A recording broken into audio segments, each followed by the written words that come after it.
You're traveling through another dimension. A dimension not only of sight and sound, but of mind. A journey into a wondrous land whose boundaries are that of imagination. That's the signpost up ahead. Your next stop, the Twilight Zone.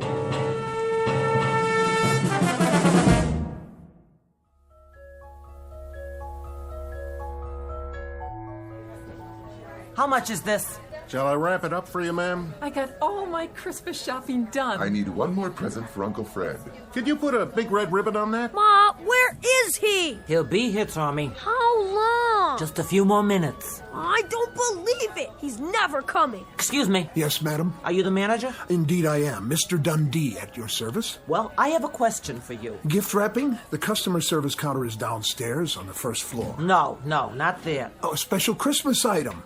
I'm sure we can find something. What exactly were you... Listen to me, Mr. Dundee. See this sign? What about it? What does it say? Santa will return at 6 o'clock. It's almost 6:30. Oh, yes. Well, you see... And my boy's been waiting all year to see him. We can't stand in line forever. I'll look into it, madam.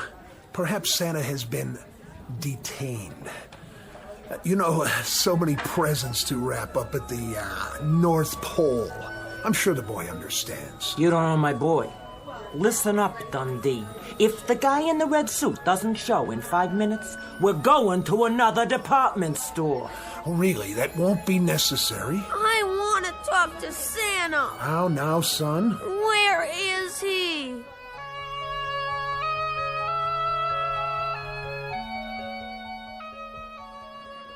Bartender, pour me another one, will you? Coming right up.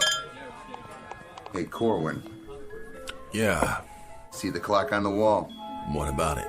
You told me to tell you when it was 6:30? Well, it's 6:30. That's exactly what it is. 6:30 on the dot. So what happens now? You turn into a reindeer? Would that was so. One more, my good man. That's 5 drinks. No, 6. And a sandwich. You owe me, Santa. Relax. I've got your money right here. Say, will you look at that? Where? Those two at the window. Little boy and little girl. Sad faces, don't you think? Yeah, they peek in here, they see Santa getting plastered. Real nice. Go on, shoot! That's not what's eating them. What is it then? They know there isn't really a Santa Claus. No kidding. Why do you suppose that is? How's that? Don't you ever wonder why there isn't a real one? For kids, I mean. What am I, a philosopher? You know what your trouble is, Corwin? You let that stupid red suit go to your head. Here's your change. I'll flip you for it. Double or nothing. What do you think this is, Atlantic City? Come on, eat your sandwich and get out of here. I've had enough to eat. Where's my drink? I'm coming. Oh, ouch. And keep your fingers out of the till. All right. Can't you take a joke? I catch you doing that one more time, I'm gonna break both your arms up to your shoulder blades. Now go on, get out of here. What's going on? Nothing, just Santa trying to hoist the joint. What's that for? Your tip, my good man.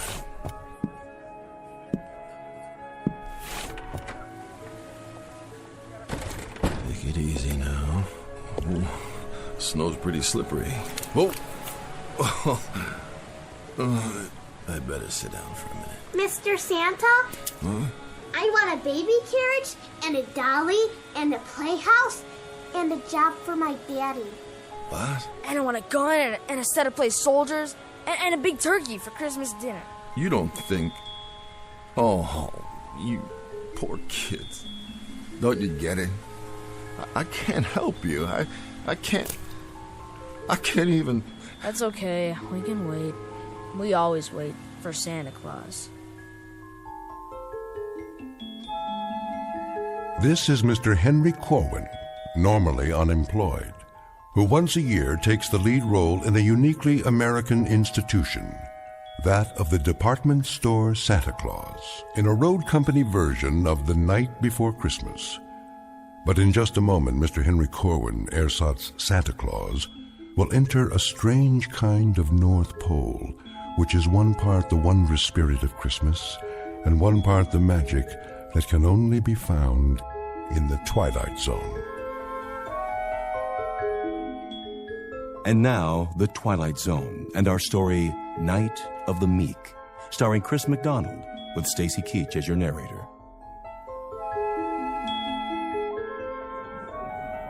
Where is he?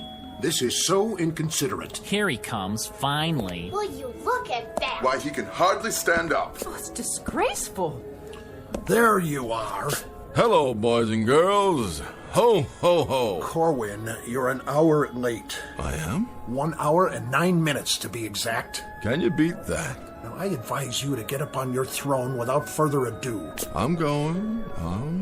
And refrain from disillusioning these children any further. All right. I'm going. By showing them that not only isn't there a Santa Claus, but the one in this store happens to be a wino who'd be more at home playing Rudolph the Red-Nosed Reindeer. I take your point, Mr. Dundee. Stand aside. Saint Nick is back on the job. Go ahead, climb up on his lap. He won't hurt you, will you, Santa? You won't hurt my little boy. Go on, you tell him. What's your name, lad? Percival. You're putting me on. Percival Smithers. The third. My dad's name was Percival Smithers. My grandfather's name was Percival Smithers. Oh, I get it. Well, I guess that's not your fault. So, what would you like for Christmas, young Percival? A new front name.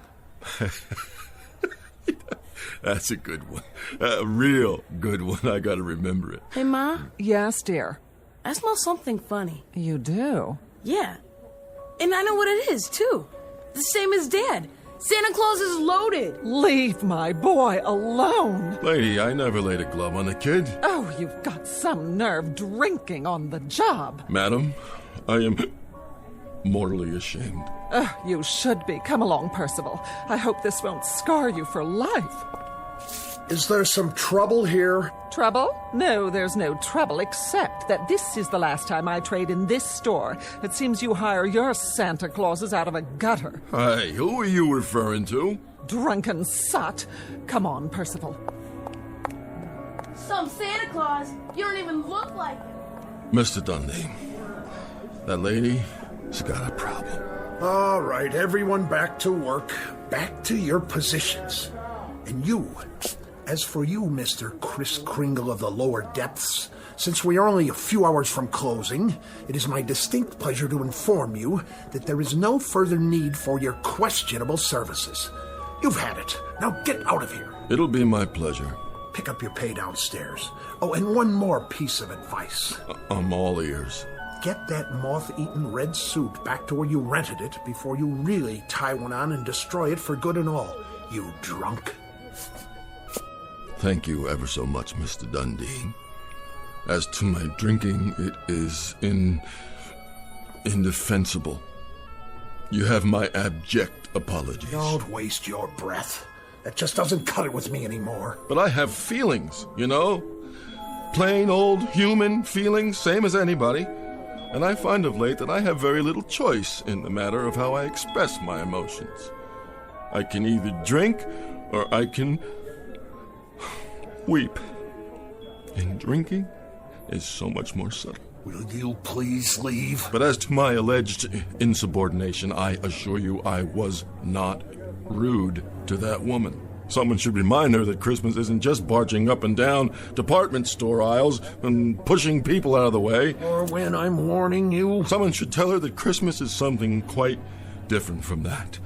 It's richer and finer and truer, and it should come with patience and love and charity, compassion.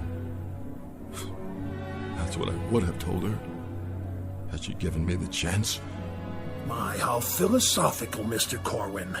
Perhaps, as your parting words, you can tell us how we go about living up to those grand Yule standards which you have so graciously laid out for us. I don't know how. I wouldn't know how to explain it, especially to you. All I know is that I am an aging, purposeless relic of another time and place. A different way of life. And now, I don't know how it happened, but One day I woke up and found myself living in a dirty rooming house on a street that's filled with hungry kids and shabby, scared people. Good people.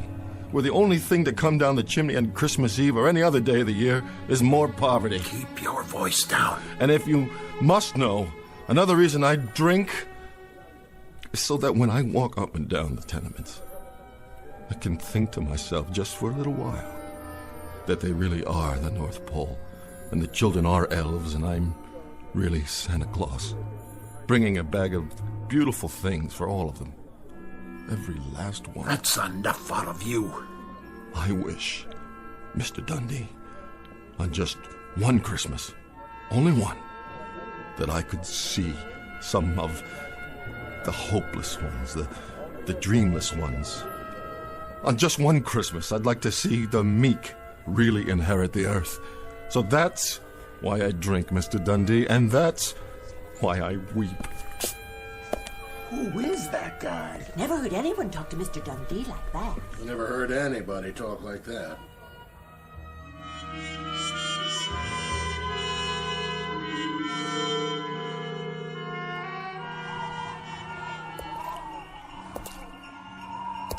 What in the heck is that? Sleigh bells? Yeah, sure it is. Better get home and sober up. Could have sworn I heard... Who's there? In the alley. Stop hiding behind those garbage cans. What are you afraid of? Come out so I can see you. Oh, gave a start there, kitty. I gotta get sober. Look at the mess you've made. All right, I'll clean it up. Put the cans back in the bag. Lift it up. Put it back where it belongs. Wait a minute. What's in this bag, anyway? Oh, I don't believe it. It can't be. It flat out can't.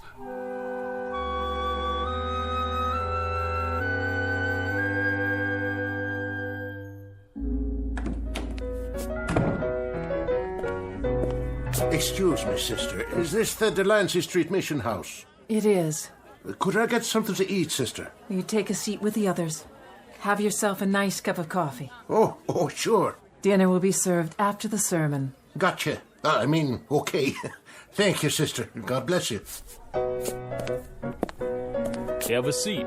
At least the coffee's hot. Sit down and take a load off. The sermon ain't so bad. No, it don't take long. Here's a chair. Don't mind if I do.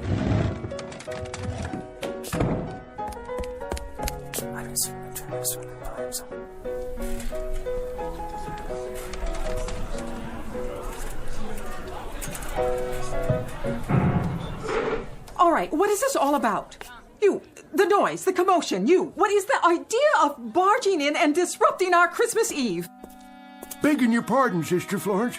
I ain't touched a drop since last Thursday, and that's the gospel truth. But I swear to you right now... You mustn't swear. On account I seen him with my own eyes. He's coming. Who? Him. Him? Santa Claus is coming to town. Oh, I thank you for the thought. He's coming up the street heading this way, and he's giving everybody their heart's desire. Oh, yeah, sure. Santa Claus? Are you kidding me? Pour yourself a cup of coffee. Black. Merry Christmas! I told you, sister, it's him. Now, what'll be your pleasure this year, gentlemen? How about you? Me? Yes, sirree. Well, I'd sort of like to have a new pipe. Ha ha! Let me take a look at my bag. Here you go. A new meerschaum. How's that? Oh, thank you. Thank you kindly. How about you? A woolen sweater? A woolen sweater you shall have. Size? Who cares? Here you go. Next. Some new shoes? How about some pipe tobacco? A carton of cigarettes? Another sweater, maybe? Slippers. A smoking jacket. Where did you get all these gifts? Sister Florence, don't ask me to explain because I can't. I'm as much in the dark as anybody else. All I know is that I've got a bag here that gives everybody just what they want for Christmas. As long as it's putting out. Let's see here. What do you need? How about a new dress, sister? All wrapped up with a pretty ribbon for you. Well, we'll see about that. Don't you want your present? Let's open it for her. Well, looky, an evening gown. And it's strapless. There he is. There he is. That's the man. What's your name? Henry Corwin, officer. At least it was Henry Corwin. Maybe now it's Mr. S. Claus or Kris Kringle. I don't know anymore. You're drunk, Corwin. Is that it? Naturally, I'm drunk. I'm drunk with the spirit of the Yule. I'm intoxicated with the wonder that is Christmas Eve. I'm inebriated with joy and with delight. Yes, officer, I am quite indubitably drunk. All right, hold on there. I'm going to get to the bottom of this. You can begin by handing over that bag of yours right now. Wait a minute. You got no call. The bag, or I'm placing you under arrest. You can't arrest Santa Claus. I sure can. And I can arrest every one of you. So let's have that bag, or we're all going down to the station house.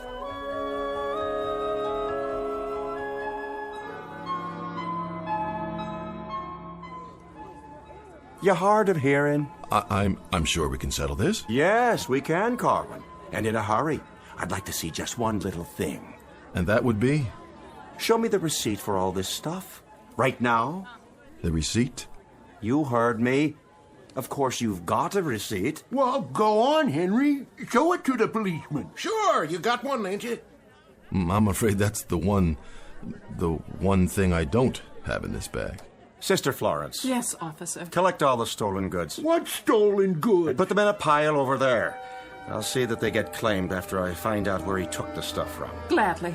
Come along, Santa. But you don't understand. Move.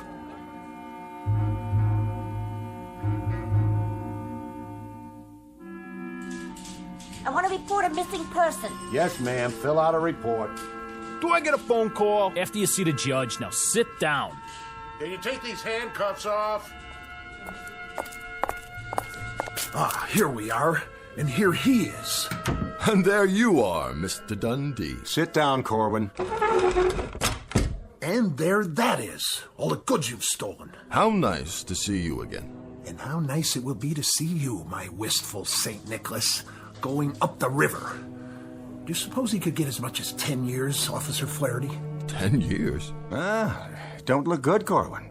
Of course, they might lop off a few months if he was to tell us where the rest of the loot is stashed. The rest of it? You think there's a storehouse of some kind where I go to replenish it? Well, ain't there? Why, he may have been looting and pilfering for years. Now I understand. That's why he takes this job every December. He's been giving away stuff for 2.5 hours. Must have a whole warehouse full of it. I'm glad you brought that up, officer. There's a little discrepancy here. Little discrepancy? Is that what you call it? Between this bag and what came out of it, did anybody see me go somewhere to fill it up? Because if they did, they're lying or deluded. All right, you speak when you're spoken to, Corwin. I'm just trying to clear this up. Listen, you moth-eaten Robin Hood. The wholesale theft of thousands of dollars worth of goods is not a simple discrepancy. I wondered where my inventory went, and now I know. Let's take a look in the bag, shall we? You go right ahead, sir. Be my guest. Though I can tell you right now, Corwin, that this whole affair has come as no surprise to me. I perceived that criminal glint in your eyes the very moment I saw you. I'm not a student of human nature for nothing. I've personally spotted hundreds of shoplifters in my store over the years. I'll bet you tried, if you're any good at it. Quiet. And I can tell you that you fit the profile to a T. Then why did you hire me in the first place? Well, an act of Christian charity on my part. I try to do for you people. What people? And this is the thanks I get. Maybe if you tried hard enough, I wouldn't need a bag like this. All right, enough already. Mr. Dundee, you go ahead and you check in the bag. Believe it or not, I got other cases to handle here tonight. It will be a pleasure to achieve satisfaction. To catch him red-handed, as it were. Well, suit yourself, Mr. Dundee. Go ahead. Reach right in. Who let that cat in here? It was in the bag under all this... We'll be adding cruelty to animals to the charges now. Under what? Coffee grounds and empty tin cans? Looks like garbage to me, wouldn't you agree? He must have switched it. Where's the real bag? Mr. Dundee, you seem to have, put your finger on the problem. All your fingers, it looks like. Messy, isn't it? Yeah, this isn't funny. No? Give me something to wipe my hands. Well, I guess the bag can't seem to make up its mind whether to give out gifts or garbage. Well, it was giving out gifts when I seen it. Whatever they wanted, Corwin was supplying. And it wasn't trash neither. It was Christmas presents, toys, all kinds of things. Expensive stuff, believe you me. You might as well admit it, Corwin. Oh, I admit it. Well then, there you are. But I believe the essence of our problem here is that we're dealing with a most unusual bag. One that is both more and less than it seems. So you are some sort of magician con artist. A magician? I love those guys. You know, this reminds me of a trick I saw once. Called himself Misto the Magnificent. Used to work down in Coney Island where they had those sideshows. He had a thing called the Never Empty Lotta. You know what a lotta is, officer? What's your point, Corwin? A vase, an urn, sort of. And he'd pour out water, glass after glass full, till it was empty. And then he'd pick it up and start all over again. Couldn't figure out how he did it. But this bag here, I guess it's like the never empty lotta. Only thing is, I'm no magician. I wouldn't know how to work it anyway. Whatever's going on, it's out of my hands. Some greater power is at work. I'm just the one who happened to be there at the right time and the right place. All right, no more talk. I told you I'm a busy man. For now, Corwin, my advice to you is clean up this mess and get out of my police station before I find a reason to book you. All right. If that's what you want, happy to oblige. Just like that? You're letting him go? My hands are tied. There's no evidence. And you, Officer Flaherty, call yourself a policeman? Hey, now. Well, I suppose it's a demanding task to distinguish between a bag full of garbage and an inventory of expensive stolen gifts. Too demanding for a civil servant whose salary is paid by my store's city taxes. You can believe me, Mr. Dundee. It's just like Corwin says. We must be dealing with something supernatural here. Oh, in other words, all anyone needs to do is ask this man to make a little abracadabra for them, and no sooner said than done. I don't know how it works, but I can Well, go ahead. Prove it. I told you, I'm no magician. Well, it seems miracles are the order of the day, aren't they? Don't go getting sacrilegious. You want me to drop the charges? Well, let's put him to a little test. I can't just pull a rabbit out of a hat. Oh, it's to be a rabbit now, is it? Instead of a cat? If you'd listen... Let me see. I fancy... Oh, how about a bottle of cherry brandy? Vintage 1903, if your mystical bag is in the mood to deliver. 1903. That's a good year. A very good year. Try this. I hope you like the gift wrapping. And as for you, Officer Flatter... Well, what? But I guess you two can share the bottle, can't you? What in heaven's name? Where did you get this? Enjoy it, gentlemen. I'll be going now. And to all, a good night.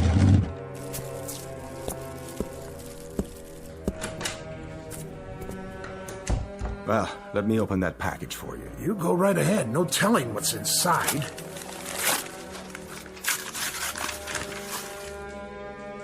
Well, would you look at that? Is it a real bottle? Looks like one. Feels like it, too. It is a magic trick. It has to be. The old switcheroo. Either that or I'm dreaming, or I've gone completely mad. Now, don't that beat all? 1903, just like you said. The card's even made out to you. To Mr. Dundee from Santa. Here you go. You look like you need it, Mr. Dundee. Give me that.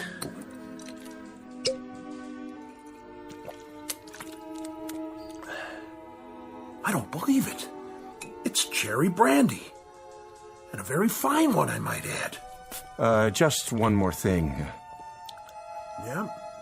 Would you mind terribly much passing the bottle before it's empty?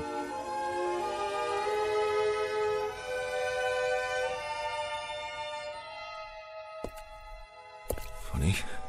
The bag isn't that heavy.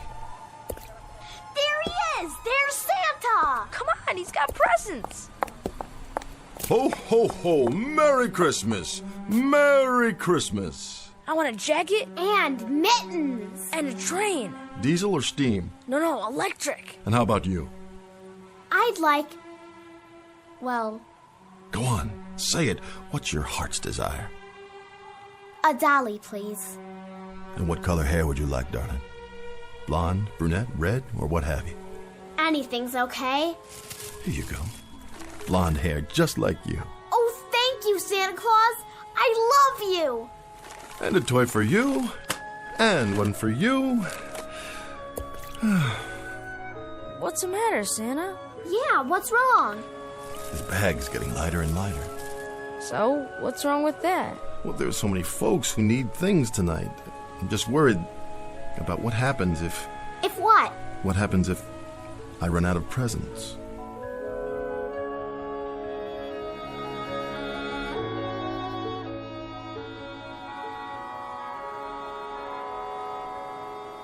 There it is. Midnight. Could have guessed it. Am I the last one? You are. Last present in this bag. If someone else needs it. Go ahead. I got mine already. Well, if you're sure it's all right. I don't see anybody else around, do you? No, Then here you go, ma'am. It's all yours. thank you so much. I hope it's something you can use, my dear. Oh, it is a beautiful new blanket to keep out the cold. Thank you so much. Don't mention it. Yep, looks like your bag's empty, all right. That it is. So, what are you gonna do now? Oh, I'll go on home, I guess. Nothing left to do. Good idea. How about you, old fellow? Me? I can find lots of good places to sleep tonight, only this time I got these great big old socks you give me to keep me warm. Hope they fit. Oh, they're gonna fit just fine. Oh, hey, Santa. Oh, can I call you that? Well, might as well. One last time. I kind of like it. I was thinking... That can be dangerous, my friend. Well, it just ain't right. What isn't? What do you get out of it? Well, don't worry about me. I have had the best Christmas of anybody, ever. With nothing for yourself? Not a single thing? Just the best Christmas since the beginning of time. Their faces, the look in their eyes. Do you know something? I can't think of anything I want. Not a single thing. Aw, quit joshing me. I'm serious. When I look around, I think the only thing I ever wanted was to be able to do something like this. To be the biggest gift giver ever, so folks would feel a little bit better, at least for a while. And in a way, I've had that tonight. A real pleasure. I'm just sorry it has to end. Sure, but you could use something. Well, if I did have a choice, any choice at all of a gift. Go on, you're entitled. I guess I'd wish I could do this every year. Now, that would be some kind of gift, wouldn't it? Lot of work, though. It'd be worth it. That'd sure be something. Oh, you take her easy now. God bless you, and a Merry Christmas. Merry Christmas to you, Santa.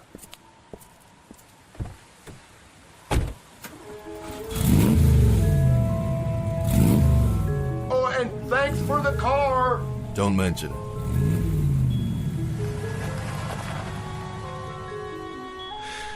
Whew, I might beat. Now, how'd I get here? That's the alley. Guess I better put the bag back where I found it. What's all this? Looks like somebody's throwing out their Christmas decorations already. That's no decoration. That's your sled. Yeah, sure. A sled and a reindeer right here in the alley just for me.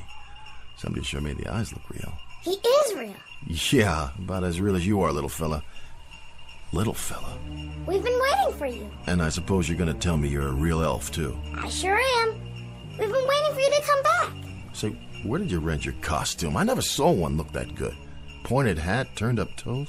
Costume? I made this myself, by hand. And the little bells? Must have been a heck of a party. It better be a costume because I haven't had a drink in... Uh-oh. Oh, no. What's the matter, Santa? No, not me. You got the wrong guy. No, I haven't. Did you hear what I said? We've been waiting quite a while, Santa Claus. Better get a move on. We've got a whole year of hard work ahead to get ready for next year. Ready? Come over here. Yeah, Santa? Pinch me. If you say so. Ow! You don't have to do it that hard. Are you ready now? I don't know. Come on, get in. There's plenty of room. Where? In this sleigh. You sure you don't have the wrong person? Oh, Santa, stop joking and get in. We're late. I don't have to. I could turn around right now and go home. If you do that, a lot of people would be very sad. Next year. You wouldn't lie to me. Elves can't lie. Okay. Move over, Shorty. Now, how do you work these reins?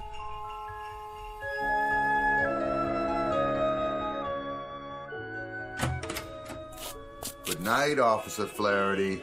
Night, Mr. Dundee. So long, fellas.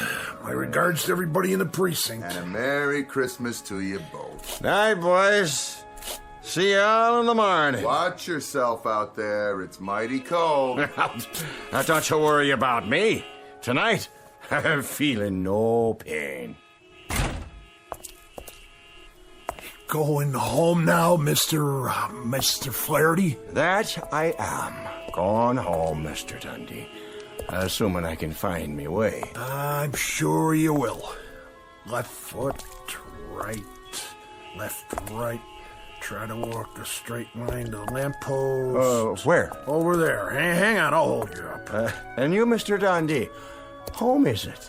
Home, Mr. Flaherty. Well, I'll walk you a ways, if you don't mind.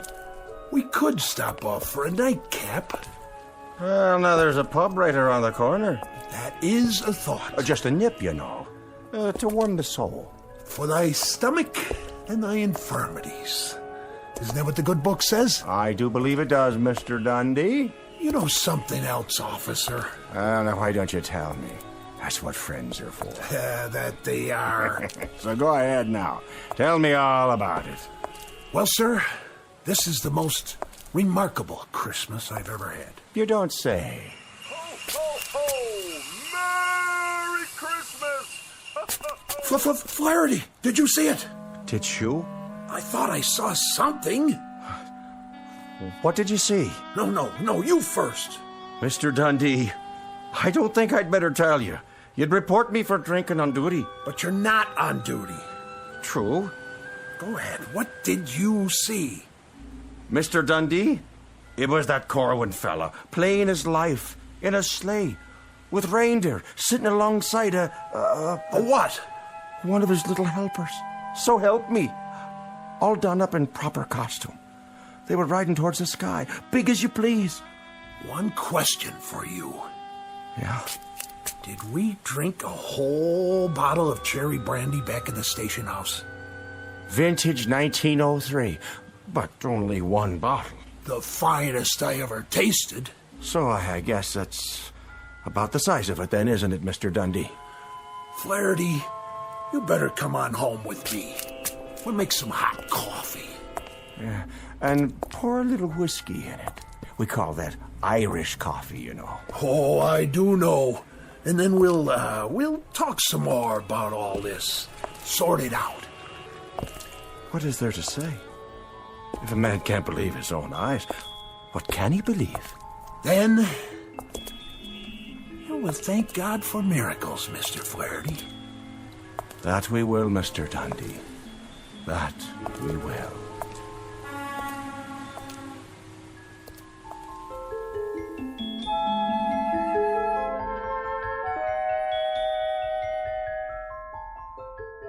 A word to the wise, to all the children of our times, whether their concern be pediatrics or geriatrics, whether they crawl on hands and knees and wear diapers, or walk with cane and comb their beards. There is a wondrous magic to Christmas, and there is a special power reserved for little people. In short, there is nothing mightier than the truly meek. And so, a Merry Christmas to each and all, and to all a good night, from those of us here in the Twilight Zone.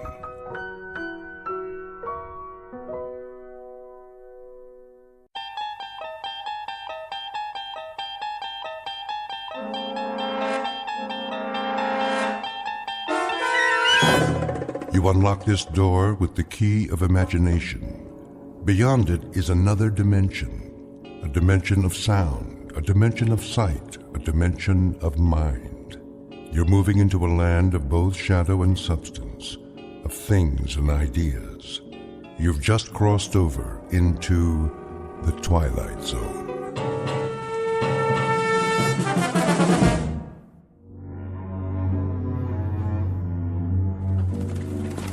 Oh, up. There she is. TP. Right where the general said it'd be. Oh, we're too late. Well, I can see that. Campfire's smoking. We better check it out. Still warm. How long do you figure? 3, 4 hours at the most. Any idea how many? A lot of footprints all around. My guess is that if your general's looking for Sue, he's going to have his breeches full of them before the sun goes down. That all you can tell us? Thought you were a scout. Well, they don't leave much behind. That's the Sioux way. Nothing their enemies can use. And a little ways downriver, that'd be the junction? Not a ways. Right here. Bighorn, Little Bighorn. This is where they converge. Right here? That'd put the Menoconjou fort about 4 miles up. That's where he's thinking about crossing. Wonder where they are now. Them Sioux? I wouldn't be impatient, Mr. Two Stripes. We can go back and tell General Custer that his Indian trail's just as fresh as ever. A little too fresh for my pay. Give me some of that water. Go fill your own canteen, Corporal. I don't mind. Have a drink if you want. Take cover! Dang Indians! I knew they was around! Hold your fire! I said hold it!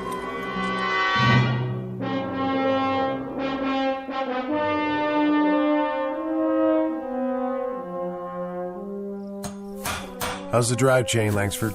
Just a smidge more. There, I got her, Sarge. Good man, Corporal. Are we going back to camp now? That we are. The captain would be glad to hear that. Get him on the horn, will you, McCluskey? Tell him the tank's up and running, we're on our way. Sure thing, sir.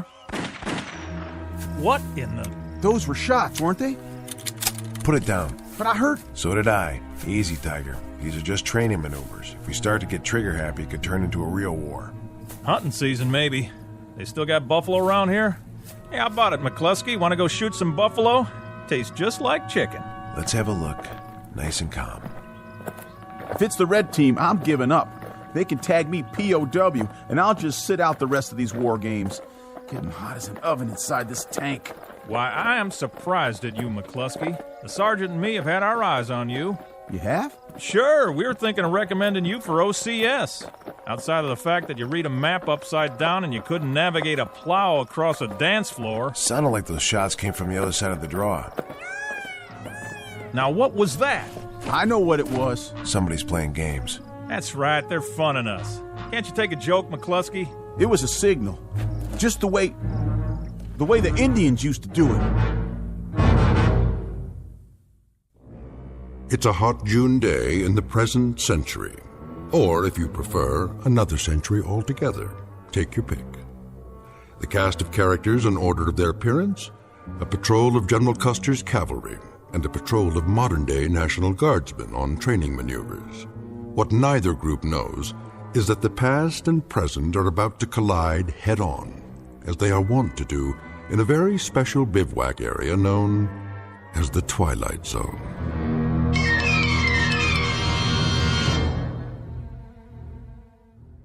And now, The Twilight Zone, and our story, The Seventh, is made up of phantoms, starring Richard Grieco, with Stacy Keach as your narrator.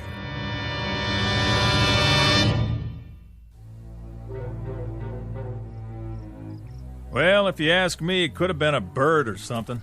What about the rifle shots? Listen up. I've been on a lot of these training missions, and sometimes the men get bored, so they play pranks on the other team. But we do our job, that's all. Now let's take a quick look over the rise, make sure everything's A-OK, and get back to base. Got it? Got it, Sarge. Loud and clear. I'll check it out. Go ahead.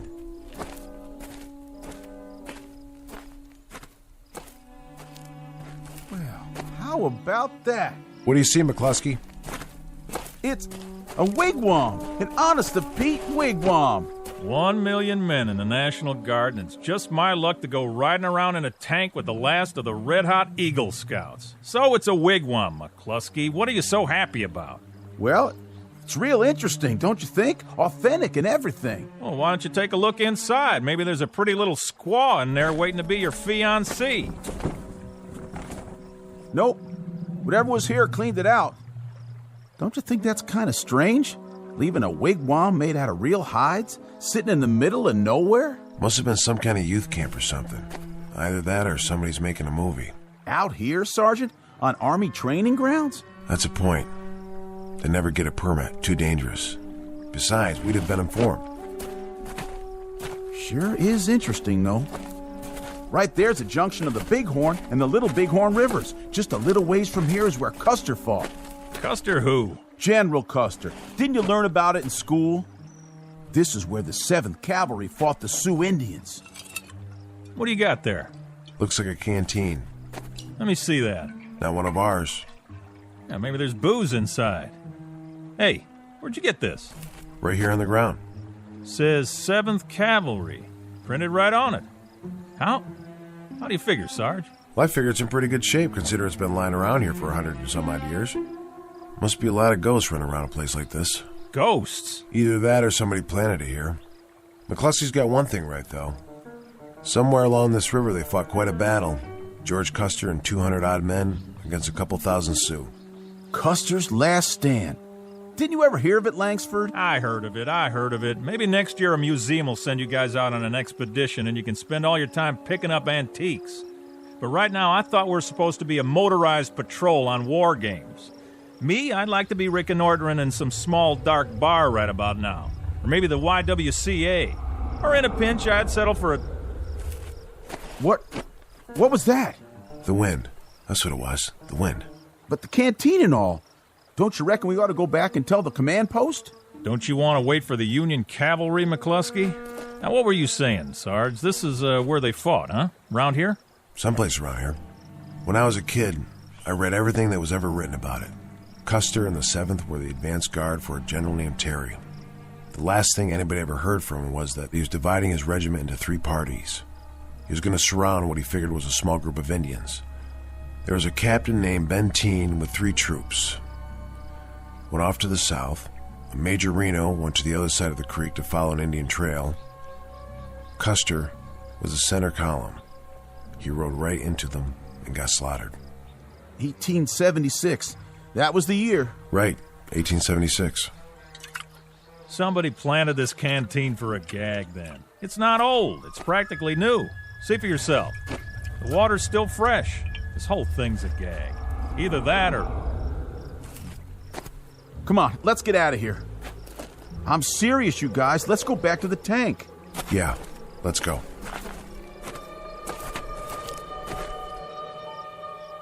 All right, Sergeant. I'm asking you, what was that? The wind again? I don't know. Yeah, sure, that's what it was, the wind.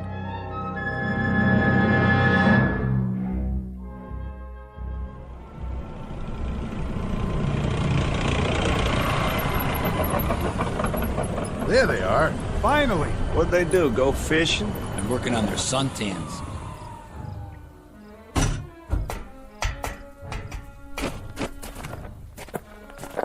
Well, boys, never thought I'd be glad to see you again. Hey, the captain's PO'd.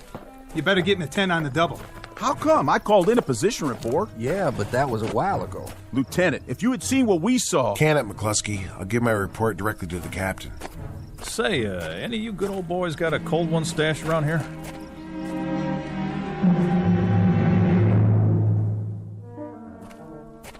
Sergeant Connors reporting, sir. You may enter, Sergeant. Sir? Nice of you to come back, Connors. Did you bring your tank with you? Begging your pardon, sir? You were gone so long, I figured you drove it to a used car lot and traded it for a convertible. We got a little hung up by the riverbed. Hung up? The blue team was north of us. You went south. We had trouble with one of the drive tread chains. Corporal Langsford proceeded to repair it with the toolkit, at least temporarily. Connors, for a guy with as much regular Army time as you've got, you played this one boneheaded from start to finish. Sir, I can't explain. Explain? If there was an umpire around, you'd have had your tank crossed off and your men. Missing in action, all 3 of you. I'm sorry, sir. We heard some rifle fire. We went to check it out. Rifle fire? According to the lieutenant, you were down by the Little Bighorn. That's 40 miles from tactical maneuvers where you were supposed to be. How could you hear arms fire? We never found out where it came from, sir, or who it came from. Oh, that's rich. What was it, the Russians or the Chinese? I'll tell you what I think. I think you guys must have had a bottle in that tank. Sir, I'm telling you. See this map? Tomorrow, you'll take your tank, or rather, the United States government's tank, if you can find it, and you'll head up here to Rosebud Creek. But, sir... Follow the creek about 15 miles. We figure that by now the blue team has moved across to... What's the matter, Connors? You hungover? Nothing like that, sir. It's just that Rosebud Creek. That's Custer's route. What? When he left Yellowstone River, he went with Major Reno. Reno found an Indian trail along Rosebud Creek. Sergeant, let's synchronize, shall we? My watch says 2320 hours. My calendar says this century. If you have a thing about Indians, you got here a little late in the day. We heard them, sir. You heard what, exactly? Indians, war cries. Where? When? This afternoon, sir, at the junction of the Bighorn and the Little Bighorn. I know it sounds crazy. We found a canteen with 7th Cavalry stenciled on it, and a wigwam close to the river. A wigwam? Teepee, whatever you want to call it, but it was there. Are you bucking for a Section 8, Sergeant? It was the same teepee that Reno's scouts found the night before the battle. Mm-hmm. Reno's scouts, I see. Reno being... Major Reno. When Custer split the force into 3 columns, he sent Reno's to the north. All right, Connors, that'll do. Line up your patrol and move out at 0600 tomorrow morning. And if you meet any Indians at all, take a deep breath and count to 10. They're probably all college graduates out running tests on the soil.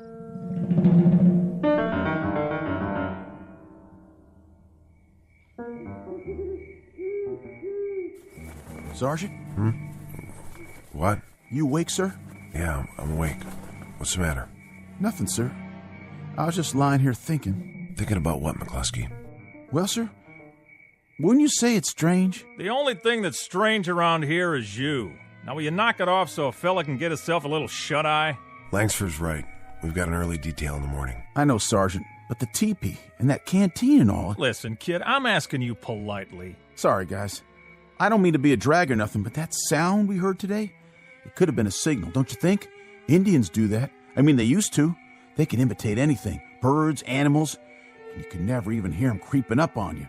They could even shape change, according to some folks. And then there's the Little Bighorn, General Custer. I read one time that there's no such thing as a coincidence. That's it. I'm moving my bedroll. Someplace where a man can get a night's sleep. Will you guys pipe down over there? Simmer down, Colonel. And you, Private, do me a favor. Put a cork in it. All right, Sergeant Connors. I'll try. I just want to be responsible is all. It's like they said in training. If you see anything and don't report it... Shh. Hear that? Yes, sir. Night, sir. Good night.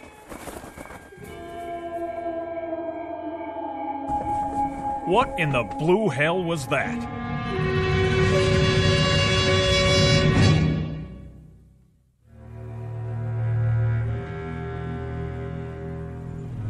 Where to now, sir? We follow this trail. How far? Till we get to frontier land? About 2-3 more miles. In other words, Reno's route. Exactly. We're making good time. We should get there at roughly the same hours. For Pete's sake, you still on that? Reno this and Benteen that, Custer something else. Haven't you guys had it? You talked about it all night long. Now me, I was dreaming about a cute little private in a miniskirt. See, I was the drill instructor and she had to give me 50 jumping jacks. Only she couldn't get it right. So I put my arms around her from behind, real official-like, just to show her how. Up, down, and I'm whispering in her ear the whole time, and she says to me, "Why, Sergeant," I was a sergeant in the dream, "why, I think I got it." So I start to say, "You've got what?" But before I can get it out, McCluskey here wakes me up because he thinks he hears another hootie owl. I swear, if this kid wrecks my training sleep one more time... Sergeant, look! Where? Over there, the top of the hill. I don't... The tall one, see? Smoke rising up in the sky, one puff at a time. Oh, no. I don't like the looks of that. I don't like it one bit. Hold up now. But, Corporal... Use your head, boy. That smoke's coming from an incinerator, or it's somebody cooking a cheeseburger. I don't think so. Or maybe it's a bunch of Girl Scouts who don't dig Smokey the Bear. But if you don't straighten up, I will... It figures. What does? It has to figure. Reno scouts found the teepee the night before the battle. The following morning, the column saw smoke signals in the sky. That's right. You know your history. Look, you two history fans are really starting to bug me. And late that same morning, they got their first Indian. Oh, man. When the war party went by, one of the troopers shot the last rider. Come on. Look, I like a good laugh, same as the next guy, but this is too much. This is really and truly too much. It was for the 7th Cavalry, too. Sure, next thing you'll be telling me is that up over the hill we're going to run into a war party of Sioux. And if that happens, Mrs. Langsford's little boy is going to report to sickbay and ask for a rubber room all for himself. Just remember, I can always make it a reservation for 3, if that's what you... We have to arm ourselves. Get back in the tank. What are you doing? There's nothing out there but a dust cloud. Yes, but what's behind the dust? You hear it? We're wasting time. You stupid moron kid, put that rifle down. What do you think you're shooting at? Langsford, McCluskey, watch out. Oh, my dear God. You saw it. We all saw it. Yeah, I sure did. A horse without a saddle, an Indian pinto, and no rider. That means I killed him. I killed him with my M1. Sergeant, I just fired blind toward that cloud of dust, but I didn't mean to... That's enough. What were you saying, Langsford? You want to make a speech now? You got something to say, do you? I got something to ask.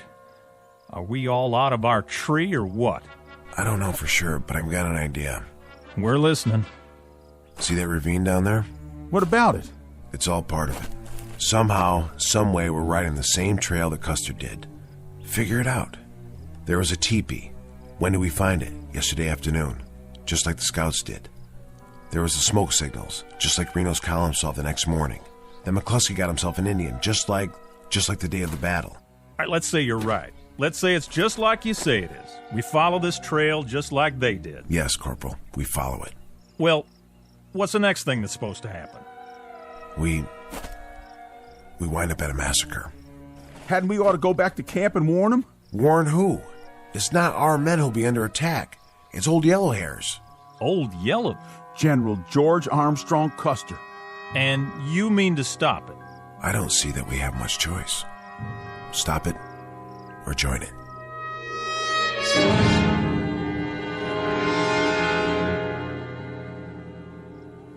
Sure is hot. Hotter out there. What do you think happened to him? Probably kicking back with a fishing pole. I hear there's trout up here.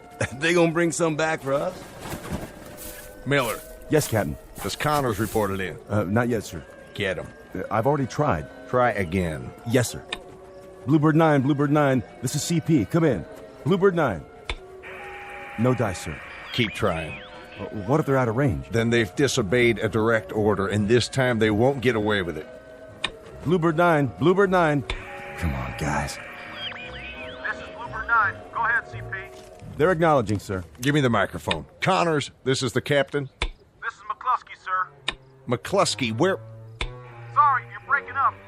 Private, do you think you might extend yourself enough to give me your position? We're 4 miles down Rosebud Creek, about to cross over. You're about to come back here double time. You're about to report to me personally, and you're about to do it inside of a half hour, or you'll be spending the next 3 national holidays in a guardhouse. Do you read me? Yes, sir. Just a minute, sir. Here's Sergeant Connors. Captain. Connors, do I have to send a couple of MPs down there? Captain, we're just a mile away. Away from what? From where Major Reno met the Sioux. Listen to me, Connors. I'll give this to you just once. When these maneuvers are over, you can come out here on a vacation, dig up arrowheads, or anything you like. But right now, I want a government-issued tank back here at the command post and 3 National Guardsmen named Connors, McCluskey, and Langsford right alongside it. You've got 30 minutes to bring her back. Now acknowledge. Connors. Acknowledge. Connors. He's broken off, sir. Lieutenant. Yes, sir. Take a jeep and 3 men. See this line on the map? Follow the creek down here. I think this is the crossing he talked about. Just follow his tread marks and bring them back here. What if he resists? Resists? They don't seem to want to come back. Well, I'll tell you what to do in that case, Lieutenant. You do whatever it takes. Sir? First you apologize to them, and then you shoot each one of them in the leg, throw them in the Jeep, and get them back here. Now, do you read me? Yes, sir.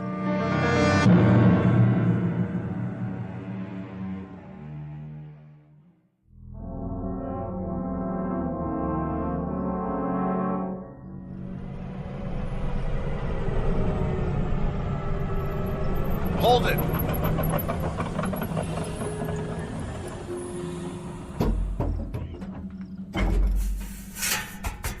So this is what we've been busting our humps for, huh? A big fat nothing. Nothing, all right. Nothing and no one. But right down there is the spot. Don't tell me. Where Reno had his fight. Well, all I can tell you guys is you'd better get a couple of cigar store Indians out here, and you better do it in a hurry. That is, if you want to make a good impression. Because I know a National Guard captain who's probably on his way over here right now with a great big net. Where are they, Sergeant? How come we missed out? Missed out? You want to know why we missed out? Let me explain it to you. We missed out because we're looking for dead cavalry, buried Indians in a battle that was over and done with before my great-grandpa was born. Now that's where we missed out. I got it all pegged, you know. I really do. The whole thing is strictly an illusion. One of them heat mirages. That's the straight goods. Out here with the sun beating down, we went and talked ourselves into it. That's not it. That's not it at all, McCluskey. What are you thinking, sir? Do you remember what it was that Reno found before the battle? I'm not sure. He even sent a message back to Custer about it. Sure, the village. Village? What village? What do I have to do to level you guys off? Tie you to a tank or something? Reno scouts found an Indian village. An hour after that, the whole troop went into action. Oh, my aching back. I give up. I swear, I give up. This is where the men separate from the nutcases. Where you going? Back to the CP if I can find it. You guys keep playing your games, and I'll see if I can send back a padded ambulance. Arrivederci, y'all. Should I stop him, Sarge? We can't. He's the only one who's following orders. From now on, we're on our own. What is it? You tell me. That's it. That's what? Would you mind telling me? The village. That's the village. 6 more of your funny little teepees. That's a mirage, isn't it, Langsford? Not really there? Man, don't ask me anything. Now you got me seeing it. Don't ask me nothing. Looks abandoned. I'll go down to scout it. An hour ago, if you'd said that, I'd have died laughing. And now? You got your rifle? Sure thing. Then be careful. Of course I will. Well, what happens now? You read all the books. What's the next thing? Beyond the village. That's where Benteen engages. What about Custer? He loses his right arm. As of the moment, Reno got cut off here. Custer's column was doomed. This is wild. I swear, this is off the scale. Now, how in the... Well, how in... I mean, it's like chasing somebody that ain't even there and trying to catch up. Well? Connors. Langsford. What'd you find? I'm not sure. But if it's a mirage, this one goes all the way. What's the matter with you? You all right? I just saw the granddaddy of all mirages. I mean the mother of all... Hey, fellas? You're white as a sheet. That's 'cause this one's sticking in my back. McCluskey! Get the medical kit. I'll try to cut the arrow out. Bluebird 9, this is CP. Come in. No good, Captain. Then they're refusing to answer. Either that or they've vanished off the face of the earth. Captain? You'd better have something to tell me. Yes, sir. For starters, that they're just a few hundred yards behind you, right? I wish I could say that. Then you better tell me something, Lieutenant, and fast, like the whereabouts of an M4 tank. We found the tank, sir. Is it operational? It appears to be. Where are the men? No sign of them. What? Only this note. Let me see that. Crossing Rosebud Creek, trying to reach the cavalry. Pray we're not too late. What's the meaning of this? I don't know, sir. We drove up and down the creek bank, Is that true? This is all you found? No sign of them? That's right, sir. What about you? There were tracks leading to the tank, but after that, it's hard to say. All I know is they weren't in it. And you, Private, I want you to consider your words very carefully. Yes, sir. The tank was empty, except for some of their gear. Well, what are the rest of you grunts standing around for? Anybody need a work detail this morning? How about a recon march with full packs? Just finishing up, sir. Come on, guys. What about their gear? Most of it was still there, except for the rifles and the sidearms. Great. That's just great. Now I've got 3 trigger-happy soldiers on the loose with live ammo. Captain, I know Connors. He is strictly by the book. Yes, but what book? Langsford's regular army, and McCluskey, well, he's a good kid, just wants to put in his time and get back home. If they've gone off on their own, there must be a reason. I don't get it. I swear I don't get it. What are they drinking out there? Or have they seen too many Western movies? Sir, about the note, what does he mean when he says cavalry? The 7th Cavalry. But what's the 7th Cavalry? A very hot outfit, headed up by a tiger named George Custer. Custer? Wasn't he? Don't ask me any more questions. I don't have the answers. But I'll tell you this. Those 3 guardsmen are going to go on active duty so fast it'll make their heads spin. If they ever get out of the stockade.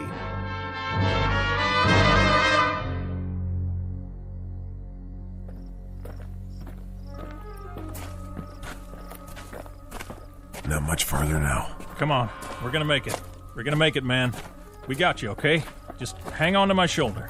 Where are we? A few hundred feet away. They're right over the ridge. Sarge, you hear it? The wind, that's all. Not that. Sure we hear it. This time we all do. Wait a minute. Listen. That's them, Sarge. 7th. You think he's right? We made it. We made it after all. Almost. Don't count your chickens. Let's go. Somebody give me my sword. We don't have swords, McCluskey. We got U.S. government issue 45s. Put in a clip, work the slide, and she's ready to go. Here.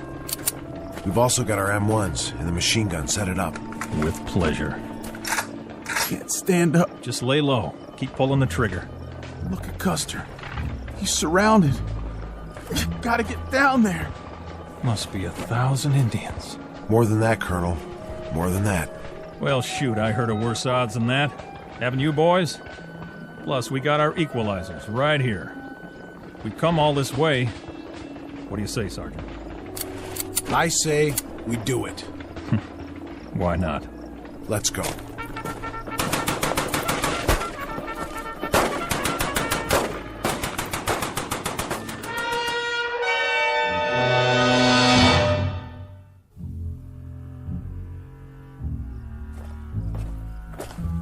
This is it, Captain. The last known location. What's that plaque for? Read it, Lieutenant. Custer Battlefield National Cemetery, honoring the memory of 261 men of the 7th Cavalry who lost their lives in battle.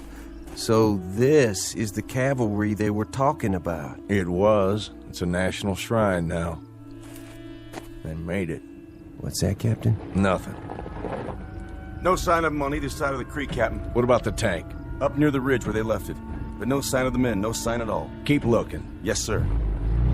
Put them on report, Captain? Put them on report. Captain! What is it?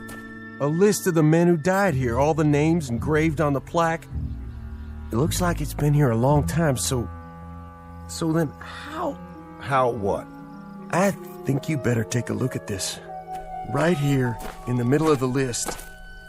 William Connors, Michael McCluskey, Richard Langsford. Kind of a coincidence, don't you think?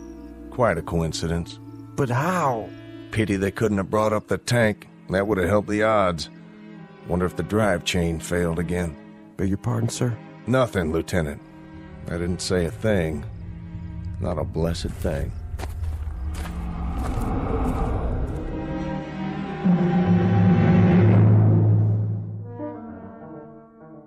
Sergeant William Connors, Trooper Michael McCluskey, and Trooper Richard Langsford, who on a hot afternoon in June made a brave but hopeless charge down a hill and never returned. Look for this one under P for Phantom in the pages of a historical ledger filed in a reading room known as the Twilight Zone.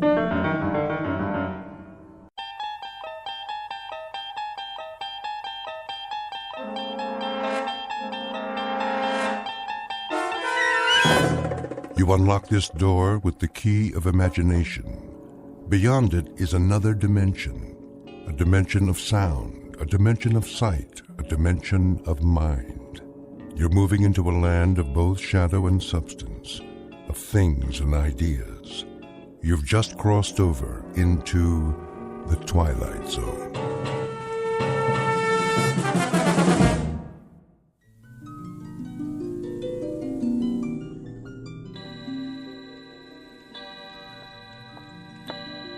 Uncle Simon?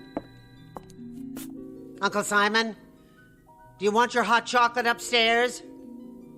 Uncle Simon, I have your tray. Can you hear me? I said, do you want your hot chocolate upstairs? Garbage head. I'm right here. You don't have to yell. Oh, I scared the life out of me. Oh, did I? Where were you? In the basement, of course. Where else would I be? You told me you were going to take your afternoon nap. And I shall, after I finish my work, as usual. Well, my wilted blossom, what's on your mind? Anything? Your hot chocolate's ready. So I gather. I'll take it in the study. That's fine, Uncle. But you know, you might try extending yourself sometime. Just sufficiently to let me know where you are. Well, I can narrow it down for you, Barbara, my love. If I'm not upstairs in my bedroom, I'm downstairs in my laboratory. In either case, you simply bring the hot chocolate to one place or the other. Clear? Utterly. And if I'm in neither place, that means I drop dead en route. And you can just bring me a bottle of formaldehyde and a rose. You have such a sense of humor, Uncle. You should have tried stand-up comedy. No, wait. They didn't have comedy clubs in your day, did they? Burlesque, then. You could have gone into burlesque. A regular George Burns. That's an idea. I dare say I should have been a bit more comfortable than you in such a setting. Do you even know how to dance, Barbara? Uncle Simon. Not necessarily as a headliner like, say, Gypsy Rose Lee. In the chorus, perhaps. That might be more your style. Ever let yourself loose? Oh, for a fast Charleston? Uncle Simon, I am very busy. No, I didn't think so. Most unlikely. You're the only woman I know who looks as if underneath her clothes she wears more clothes. You have all the grace and femininity of a high-button shoe. And you, Uncle Simon. What about... Yes? Never mind. Go on, my dear. Speak it out. Let's see.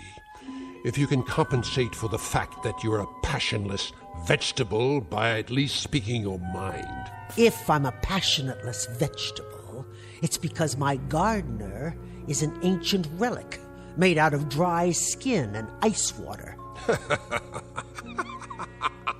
Not bad. Not bad at all. If I prod you enough, you can scrabble up to the occasion, at least part way. What else is new with you, my angular turnip? You say you've made hot chocolate? That's a start, I suppose. To what other soul-stirring projects have you applied your talents today? I noticed you tried to open up the drapes in the bedrooms and the hall. And I noticed you closed them. What are you afraid of? Afraid, my dear? What do you think could happen to you if you ever got hit by fresh air and sunlight? Think you might shrivel up and blow away like a vampire? My, is that your fantasy? That I'm from Transylvania? Sorry to disappoint you. No such luck, I'm afraid. What would happen if we fumigated this old house and got rid of all the medicine smells? and the chemical smells. You're referring, I take it, to these test tubes. An important part of my research, as you well know. Then why keep them in the study with the Wedgwood and the Dresden china? They must be here. They indicate changes in the moisture content of the air. What changes? The only changes here is that the air turns from stale to musty to plain old mildew. Pretty soon I won't be able to breathe it at all. Why, you poor suffocating spinster. I didn't realize how affected you were by the life of relative ease you enjoy, entirely at my expense, I might add. You asked what I've done today? All right. Here's the answer. I cleaned up after you. First, last, and in between. I cleared away, or tried to clear, the debris you leave behind, and to understand how anybody who's earned all these diplomas and awards can be so sloppy. This one, for example. Honorary degree for sound transmission. God only knows what that one was for. And what's this contraption on your desk? A room straightener, maybe? That's one thing you should have invented. Now tell me, where does this thing belong? Leave it exactly where it was, Barbara. Would you have noticed the difference? Would you really?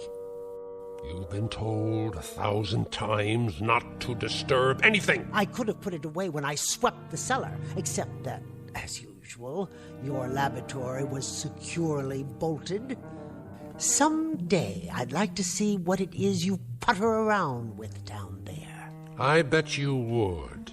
And someday you shall. Someday you'll be the mistress of this decaying and drafty barn, and then you can do anything you please. But for the moment, you'll keep your spindle-shanked carcass out of my laboratory, and that long, thin, probing proboscis of yours away from my business. Gladly.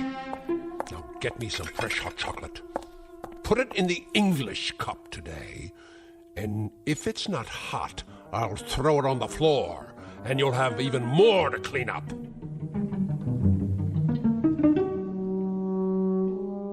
Dramatis personae, Mr. Simon Polk, a gentleman who has lived out his life in gleeful rage.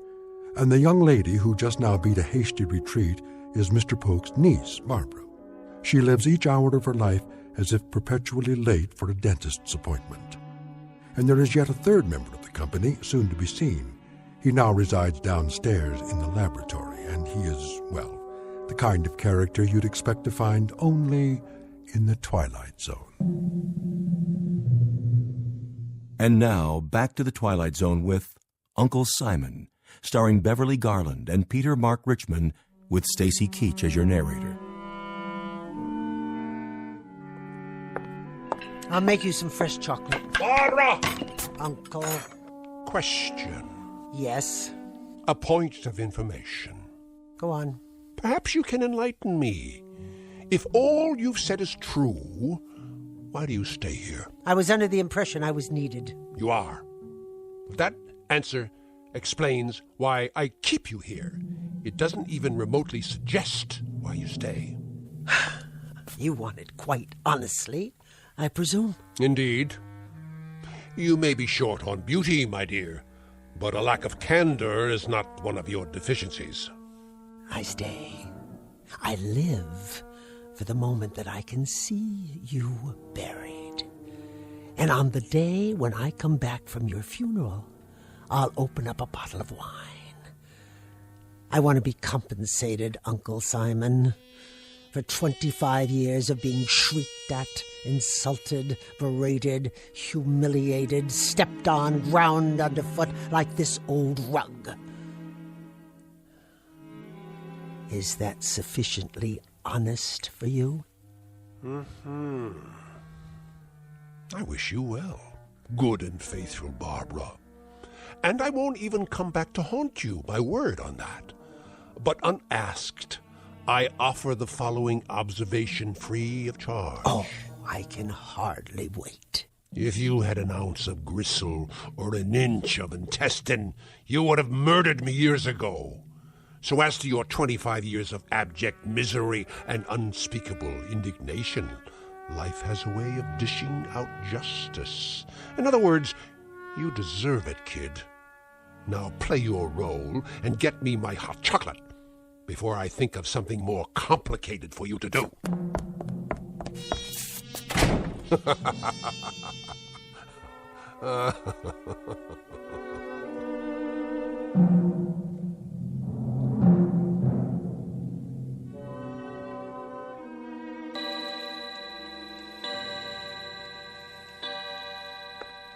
Dear Uncle Simon, and where are you now, you old... of course, downstairs in your laboratory, as you call it. Where else? And what do you do in there, dear Uncle? I mean, if I could see for myself, just a glimpse, just once, so I'll know... Did you leave the door unlocked this time? Well, now, what have we here? I was looking for... Looking for what? I thought perhaps you'd show me what you're building. Indeed. You'd love to know that, wouldn't you? Well, I'm sure it's something impressive. My curiosity got the better of me. That's the one character trait you share with normal women, curiosity. An ineffable and insatiable curiosity. Well, remember what it did for the proverbial cat. One of these days, you're going to find out what I'm building. I'm sure I will, Uncle. Whenever you're ready. But for the time being, you night-crawling imitation of the female gender... If I catch you sneaking around outside my door again, I'll break your head with a broom handle or one of these canes.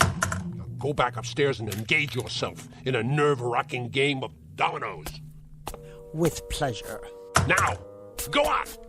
Tell me, Uncle Simon. What? Tell me why it is that beasts like you stay alive for so long.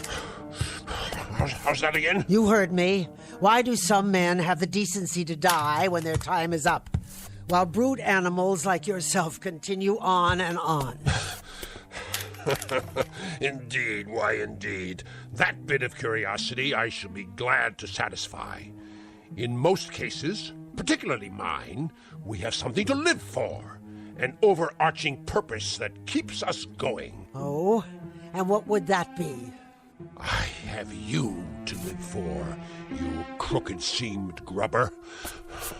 I keep this decrepit heart beating and these over-the-hill lungs breathing because I know how deeply dedicated you are to the one sight that will be your ultimate reward. And what sight is that? Seeing me die. Who came here 25 years ago when you were crippled and sick and couldn't take care of yourself? Who moved in and nursed you and kept you alive? You did! That's right! Me! And no one else! You scrounging female ape. Now let's get down to cases. The question is, why did you? Why would you? Out of familial love, was it, Barbara? Out of a palpitating compassion? Out of a flagpole stiff loyalty? I'll tell you why you came, why you nursed, why you stayed, you covetous crank. Go ahead, enlighten me. There's no mystery. No mystery at all. You came because you knew that when I depart, I'll leave everything behind to you. By default, my only living relative. Everything. You stayed on day after day and year after year because every prayer that came out of your tight little mouth was a supplication that I'd be dead the next morning. A brilliant deduction. So don't go mouthing sweetness at me, you thin-lipped, toothpick-legged conover. I wouldn't think of it. Anything you did for me, you did out of greed, naked and unadorned. Don't tell me different. Stay away from me. Greed, Miss Barbara, greed. So big, so thick, so heavy. It blotted out even that delicious hate you've been carrying around inside. I said stay back. Well, let me tell you something, you money-sick crone. You'll get paid off in due time.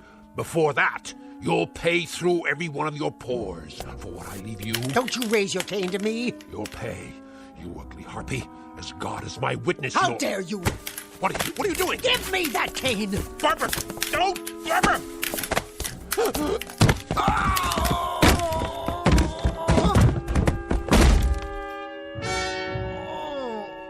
Uncle? Barbara! What? Barbara, help me. What, Uncle? Barbara, please! I didn't quite hear you. I think... Speak a little louder, would you, Uncle? Tell me, what is it you wanted?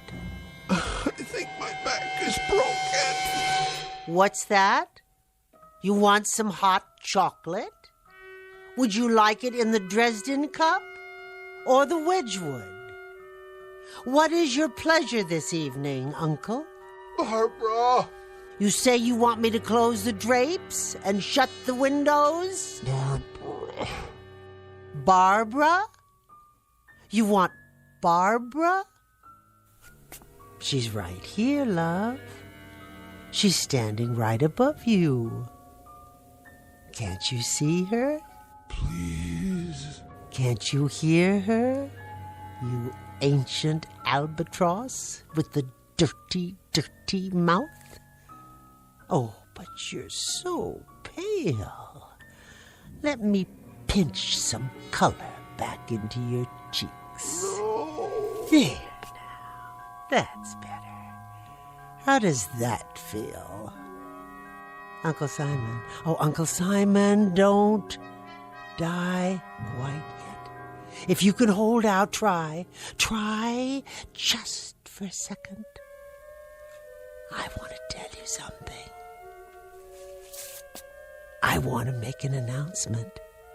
As of this second, I have quit suffering for you. I'm no longer sewing, Uncle Simon.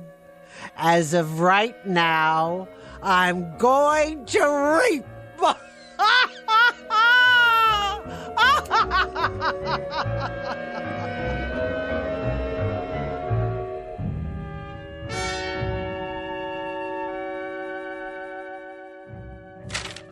Are you comfortable, Mr. Schwimmer? What? Oh, yes. Thank you, Miss Polk. I'll just be another moment. I cleaned off my uncle's desk for you. Yes. You've kept the house in splendid condition, by the way. It looks different somehow. Oh, I've made a few changes. Marvelous taste you have, I must say. If you need pencils or pens, they're in the top drawer. No, the will is relatively simple. I only want to make sure I brought the latest amendments, signed and notarized. But I thought he drew it up years ago. It's been in the safe deposit box for as long as I can remember. The original copy, yes. Your uncle had me drafted shortly after you came to stay with him. He added a codicil or two later on, hence this revised copy. Oh, really? I wasn't aware of that. Assets, real property. Everything seems to be in order. No, there's no need to read it aloud, Mr. Schwimmer. If you can just give me the sense of it so I'll know how to dispose of his things. That, my dear, won't be necessary. I beg your pardon? That is the sense of it. What do you mean? The will very explicitly requires that you throw away nothing, that you keep everything as it was, intact. I see. The house, the furnishings, everything. It all goes to you in perpetuity. With the proviso, of course, that you remain here in perpetuity, as it were. Do you have any objection to that? Why, I have no other place to go, Mr. Schwimmer. This has become my home. Of course. So, the document is quite clear in its intent. Everything will remain in your name as long as you are on the premises. The same thing applies to the various securities in the cash account, which is quite sizable. It has been set up as a trust in your name. You're to draw all the interest accruing so long as you remain in the house. Where could anyone ever find a man with a heart as big as his? Quite so. Is there more? Well, the sense of this, Miss Polk, is that to qualify for your inheritance, there is one additional stipulation. What kind of stipulation? That you're to care for your uncle's latest experiment. Care for? That's odd. I don't understand it, Mr. Schwimmer. Which experiment? I have no idea. But it reads as follows. My beloved niece Barbara will be responsible for the well-being of my latest experiment. She will care for it, look after it, and see to its wants and needs. What wants and needs? A member of the law firm of Schwimmer, King, Bartlett, Kaplan, and Schwimmer will visit the domicile once each week to see that this stipulation is adhered to. In the event my beloved niece Barbara fails to comply with the provisions herein, I hereby give and bequeath all my property, both real and personal, to the State University. Now, the sense of that, Miss Polk... Tell me, Mr. Schwimmer, what is the sense of that? I gather it depends very much on the nature of your uncle's experiment, which he refers to only as it. I take it you have no idea what it might be? None at all, except that whatever it is, it's in the basement. Where are you going? What do you think? To the laboratory. Oh, wait, you'll need the keys.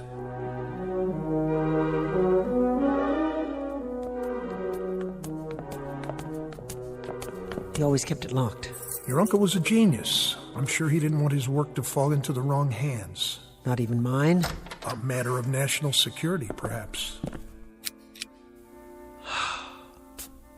At last. His inner sanctum. Not particularly foreboding. I must say it looks like any research lab at the university, with a few pieces of gear I haven't seen before.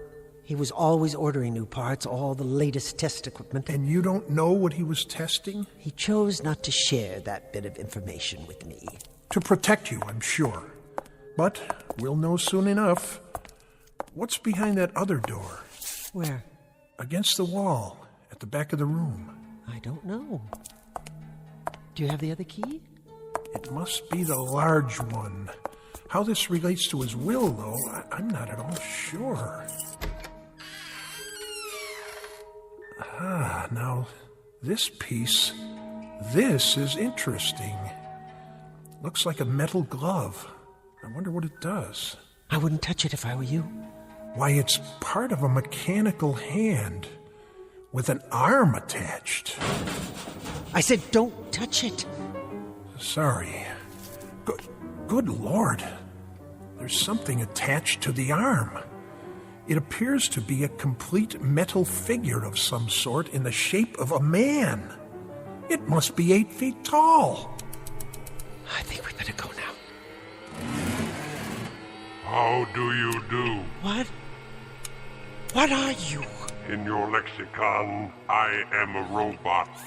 I was created by the great scientist Simon Polk.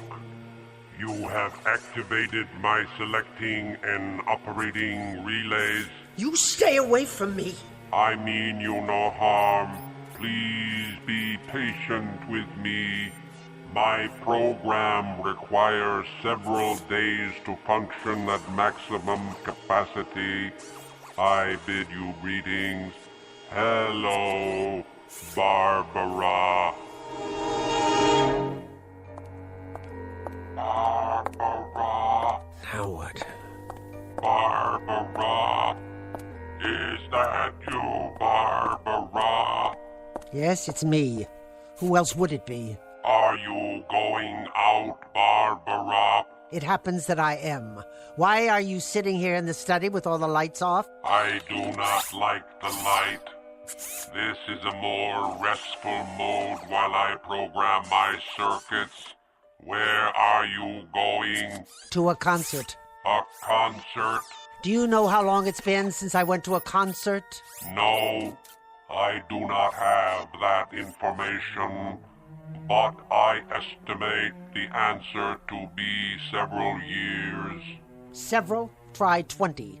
What is a concert? It's a A beautiful musical experience. Inspiring.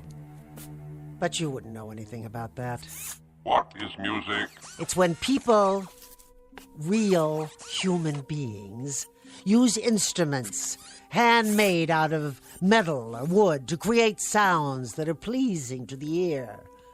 The human ear. They should use only metal parts. Wood decays. It does not have the durability of metal alloy. It is an inferior building material. Well, here's a flash for you, young Frankenstein. They use horsehair, too. Dead organic material for the string section. And you know something? It sounds absolutely heavenly. Not like some tin can that got left out in the rain. I see. Do you? I doubt it. I'm going now. If you need anything, like a shot of oil on the rocks, you can get it yourself. You mustn't leave. Are you telling me what to do? Mr. Schwimmer is coming tonight. A week has gone by. Isn't that correct? Yes, Mr. Schwimmer is coming.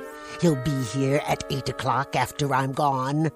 So you just sit tight. Good. Good? Good for what? He will check my condition. He will see that I am functioning properly. That's right.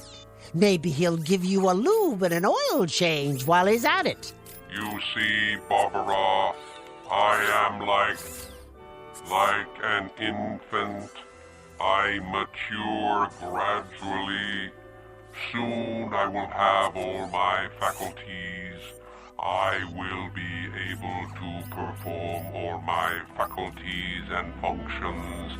I will be a whole being. Oh, how nice. How perfectly grand for you. You'll be a whole being. And then what? Or can you think that far?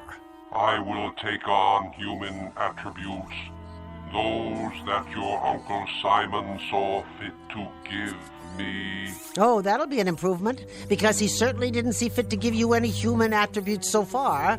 You look like something out of an old science fiction movie. Or the Tin Man and the Wizard of Oz. You're a joke. Joke? Ah, I understand your meaning. Simon Polk was known for his sense of humor. He could have been a comedian. Uncle Simon? Oh, yeah. Hysterical. The crown prince of comedy. Bye now, Tin Man. Wait. This is interesting. This is very interesting. It is coming through now. What is? A craving. A new craving. A craving? As in hunger? For a machine that doesn't eat? Hot chocolate. A beverage made from dried cocoa beans and sugar. I would love a cup of hot chocolate.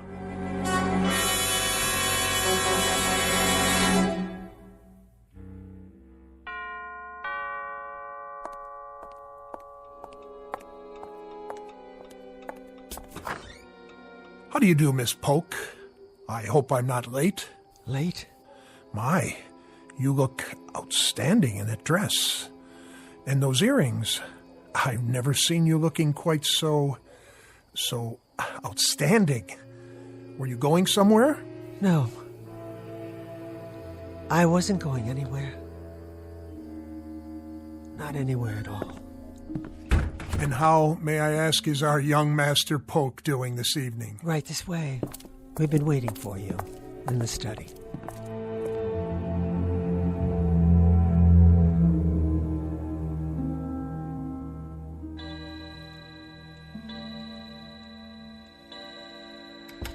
Frankenstein?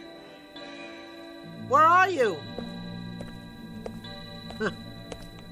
Didn't even drink your chocolate, did you? No, of course not. And you spilled it, just so I'd have something to clean up. What are you doing down there? Hello, Barbara. I was looking through my laboratory. Your laboratory? That is correct. You better be careful, Frankenstein, or I'll leave you outside to rust. Now go upstairs and sit in your chair and be quiet. As soon as I lock the door. Wait a minute. Those keys? You took them off the desk. Give them back to me. Oh no, Barbara. I must keep the laboratory locked, and you mustn't come down. It's my room. It belongs to me. Won't you bring me some more hot chocolate? So that's how it is now.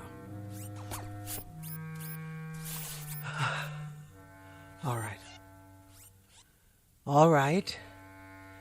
If that's what it takes. Barbara. What did you say? Barbara. After you bring me my hot chocolate, would you please close all the windows and pull the drapes? I don't like the light. I don't like the draft. The air inside has been carefully monitored for proper moisture content to prevent corrosion. That voice is not possible. What is the matter, Barbara? Tell me, please. What is the matter? What is the matter?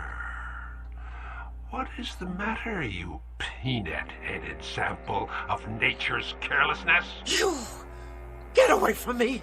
Barbara, I'm falling!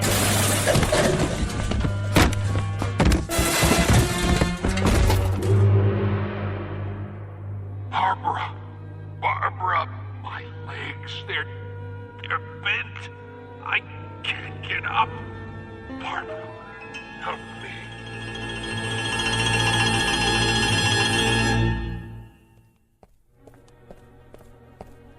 There you are.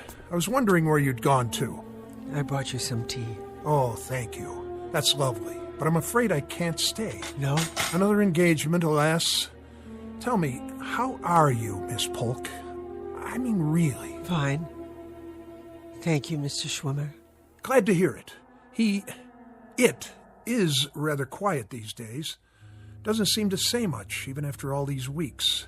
He makes his wants known. Pity about his legs. But he manages to get around, doesn't he? Indeed he does. Indeed he does. Well, I'll see you next week then. Yes, of course. And the week after. And the week after that. Take care of yourself, my dear. No need to show me out.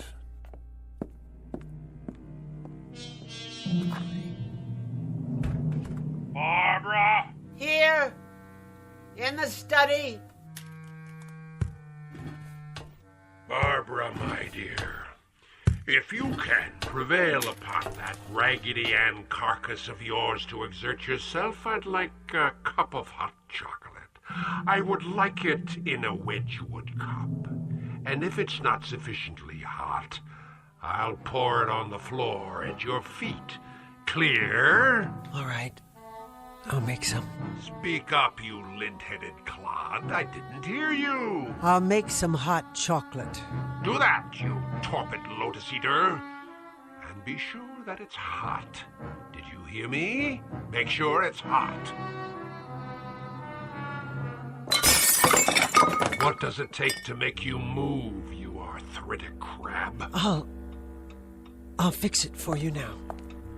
You'll fix it for me now. What? I'll fix it for you now, Uncle. That's better. I'll be at my desk, working on my notes. Yes, Uncle.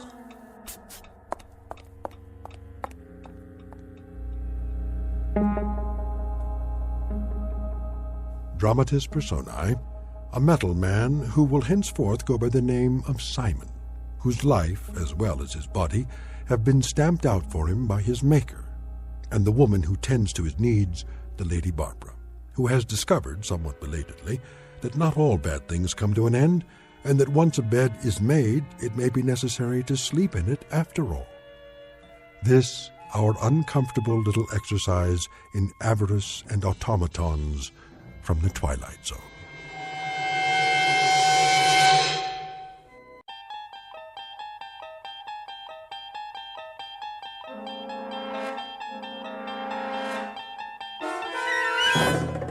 You're entering another dimension, beyond any limits known to man. This is the universe of imagination, a wondrous land of brave new stories from the far reaches of space and time. So fasten your seatbelt. There's the signpost up ahead. Your next stop, the Twilight Zone.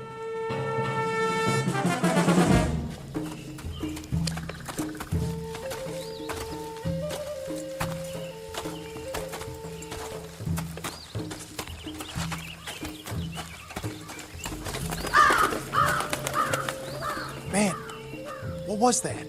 Seagull, probably. No way. Let's move it, ladies. But Sarge... Now what are you crying about? Ramirez says it was a seagull. Yeah? From what ocean? You hear that, Manny? There ain't no beach around here. I didn't say it was. I said it could have been. It was big and black. And seagulls ain't black. Maybe it was a chicken. Now listen up, you jokers. We don't make it back by 1200 hours, we miss chow. Bob it. Yes, sir. See that big rock? Which one? Side of the trail, about 30 yards. Climb up, take a peek over the edge. See if anything's moving in the valley. Sure thing, Sarge. Ramirez. Sir. Go around the turn to the trees. If Cemetery Road's all clear, give me the high sign. You got it, sir. I'll watch your back. Now move.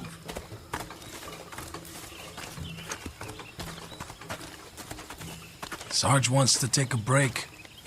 What about us? This ain't no democracy. You hear that? Artillery. Could have been thunder. I don't see any clouds. You see any clouds? The weather's crazy around here. The enemy's 5 kilometers away. That's what headquarters says. Why would they lie? So we don't turn tail and run. I ain't no chicken. Well, let's find out. You got the glasses? Right here. There's the rock. Go over and take a look-see. And keep your head down. Here goes nothing.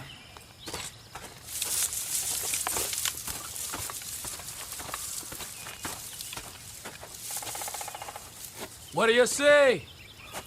Crop fields. Grass. That's all. My turn. Wait there. Hey, Manny, be careful. That was a mortar for sure. What do you know? It's raining. We better get going. I'd like to take me a little shower first. Oh! Manny! Manny!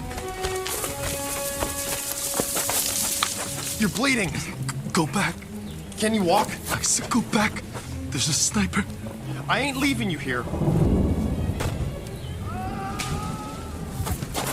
Nice shooting, Sarge. You got him. Take cover. Ramirez is hit. He's losing blood. Get him to the trees.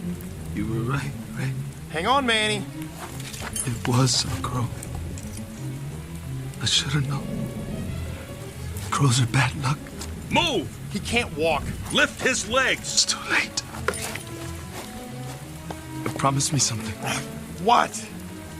When the captain writes my folks, tell him to say, I didn't feel a thing. Get down!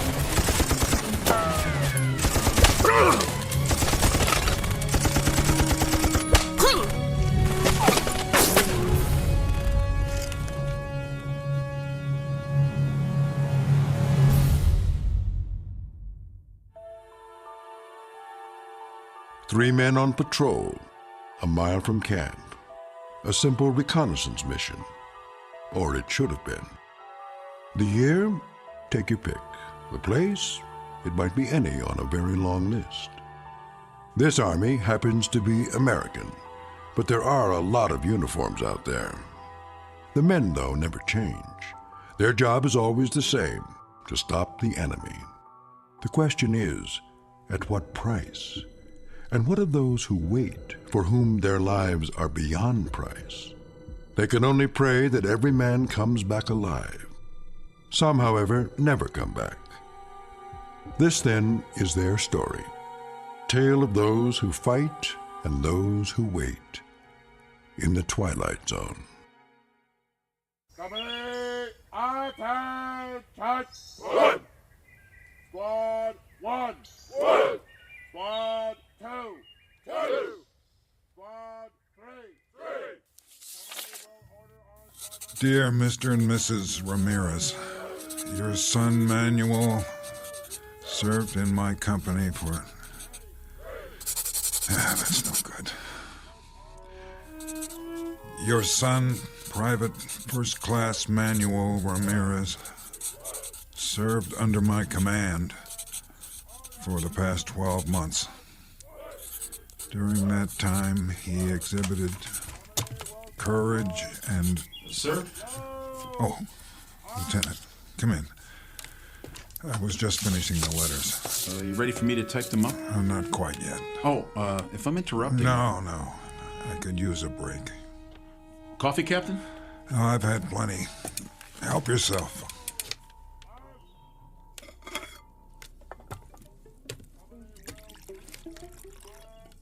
How many is it now? What? The letters. Too many. One for every man we've lost. I always thought... What's that, Eddings? Isn't it the Pentagon's job to... Officially, yes. Then why... They were under my command. That makes it my responsibility.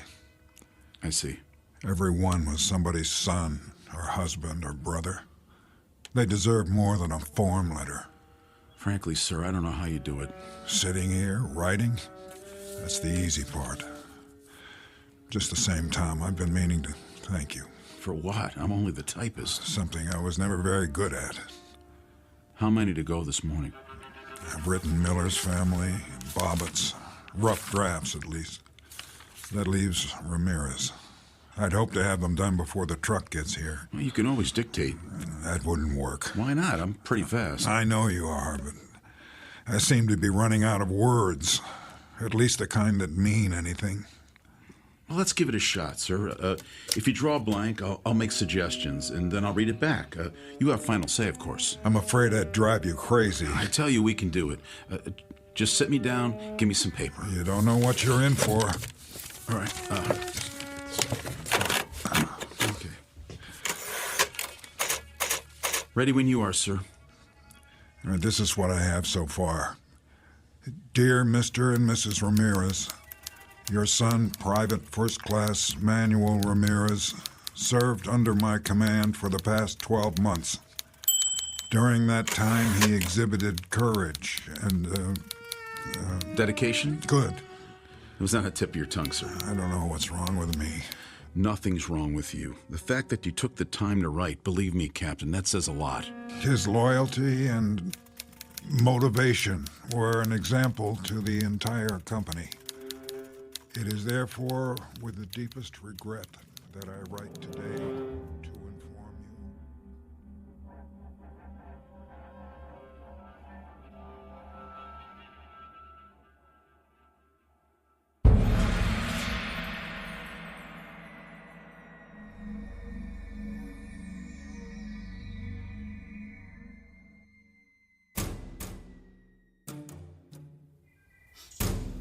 Present! On! Order! On! Hey, Lincoln. What? You seen the bodies? Yup. All bagged up. Where'd they put them? Behind the latrine, till the truck gets here. They laid them on the ground? No. They put them in the little chapel of dreams, done up in their Sunday best. What do you think? They shouldn't leave them out like that. Afraid someone's gonna steal them? No. Well, they're sure not gonna get up and walk away. We're talking about Manny. I went through basic with him. Me too. And Bobbitt, and the Sarge. This morning we had mess together. So? And now, what are they? Dead meat. That's what. Missing and presumed dead. Same thing, isn't it? Once you're on the list, you don't come back, just like Inglis and Willard and Ruiz and... Forget about it. We used to have 100 guys. Now how many we got? 67. Who's next? I mean, if we don't watch it, we're all gonna be on the list. We're all... I said forget it, Cook. This isn't war games. You want to make it home in one piece? Then keep your head screwed on straight or you're done for. You got that? I just don't want to end up like I was nothing. We could bite the big one and nobody'd even know. What if they never found you? All you'd be is a name on a list. There's the truck. Now shut your mouth and do your job. You hear me?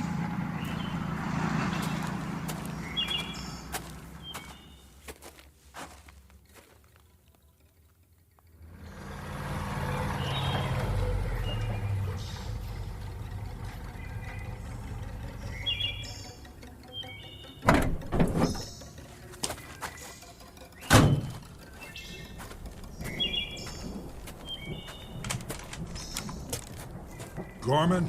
Captain? How are things at battalion headquarters? 5 by 5, sir. Can't complain. How nice for you. The general says he got another pickup. How many this time? 3. Cemetery Road? That's right. No mystery why they call it that. No, there's not. Here's the paperwork, Sergeant, plus the letters for stateside. No problem. Pull the truck over there.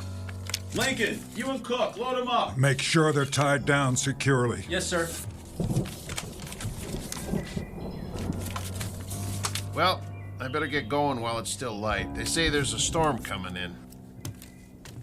Gorman? Sir? Keep your eyes open on the road back. Sure will. No sweat, though. It's secure. Now, that can change. Yes, sir. I guess it can. That man's always on the move. Better than sitting in one place. Stop by my quarters for a minute, will you, Tom? I want your opinion on something.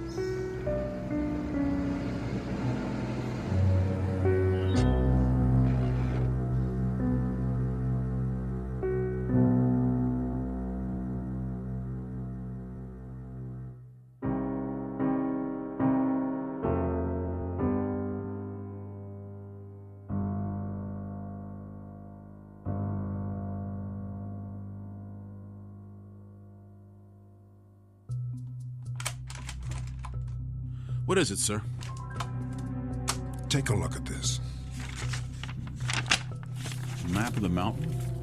And the surrounding area. Now, here's our position. The black circle to the north belongs to the enemy. Roughly everything from there to there. How roughly? The last flyover was 8 days ago. When's the chopper go up again? It's hard to say. According to command, it's too risky. The weather? The pilot would have to come in low because of the cloud cover and then pull up before he hits the peak. There's no room for error. You could call in a blanket airstrike. On what? Everything inside the black circle. We don't know their present location. If they've moved, the locals may have come back. Headquarters doesn't want to bomb civilians, and neither do I. So until the weather lifts, all you can do is send out more recon. And keep adding names to the list. Missing. Presumed dead. A terrible, terrible waste. It doesn't make sense. It does to the general. But Cemetery Road is a shooting gallery. Give me an alternative. Pull back for now, until we know more. Somebody has to hold this side. What if all they have is a few snipers up there? Then we better pray someone makes it far enough to find out. I don't like it. You think I do? We tried the Eastern Fork and we tried the West. We stopped before the road splits and we sat there and we waited. It doesn't make any difference. At the very least, they have some well-placed spotters. Either that or... Or what? They're preparing for a large-scale attack. Possible, but unlikely. The road's too narrow. Exactly. Listen, forget Cemetery Road. That's where they expect us to fight them. You know what I'd do if I were the enemy? I'd spread out across the floor of the valley, then move up to attack our flank. That would cut off our supply line. They'd have us right where they want us, like sitting ducks. That would also put them out in the open. It's too dangerous. They love that it's dangerous. They don't care about casualties. But we're not sure they're in the valley. How can we be sure if they only come out at night? It's so dense they have all the cover they need. There's one way to know, absolutely. All it would take is one man. One. Say he climbs straight down from the camp, away from the mountain, with a night vision scope and a camera. Then Command will have all the proof they need, because if I'm right, you know what he'll see? The entire floor of the valley alive in the dark, like ants moving leaves. It just might work. Of course it would. Can you imagine how many lives that would save? It's not worth wasting anymore. My men aren't pawns, they're flesh and blood. Oh, forgive me, Tom. For what, sir? I'm just spinning my wheels. We both know that that's not the way the Army thinks. Forget I said any of it. I guess I just had to blow off some steam.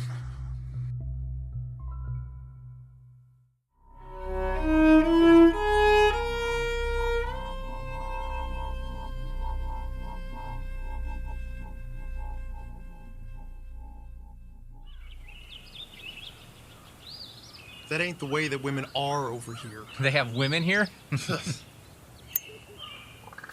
Hey, Sarge? What? Can I get some fresh coffee? What's the matter with what you got? It's kinda cold. Well, I'll tell the waitress to make some special just for you. Where's Lincoln? In the latrine, I bet. Maybe he locked himself in. Maybe he fell in.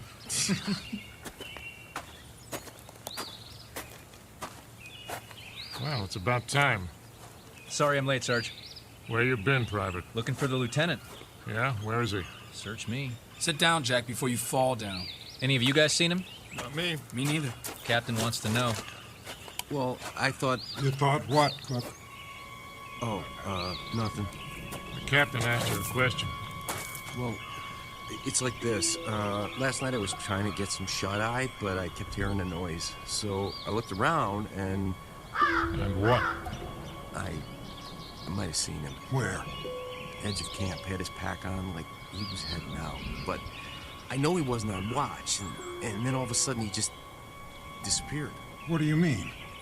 Well, he walked over to the rim and that was it. He climbed down toward the valley? He must have. We're talking about Lieutenant Eddings. Yes, sir. You saw him do that. It sure looked like him. Why wasn't I informed?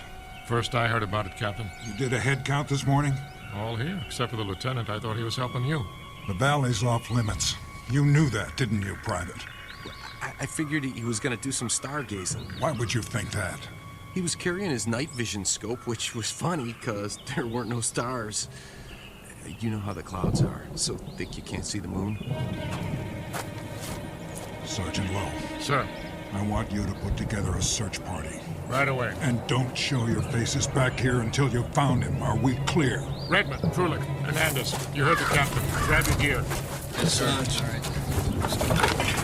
Come on, boys.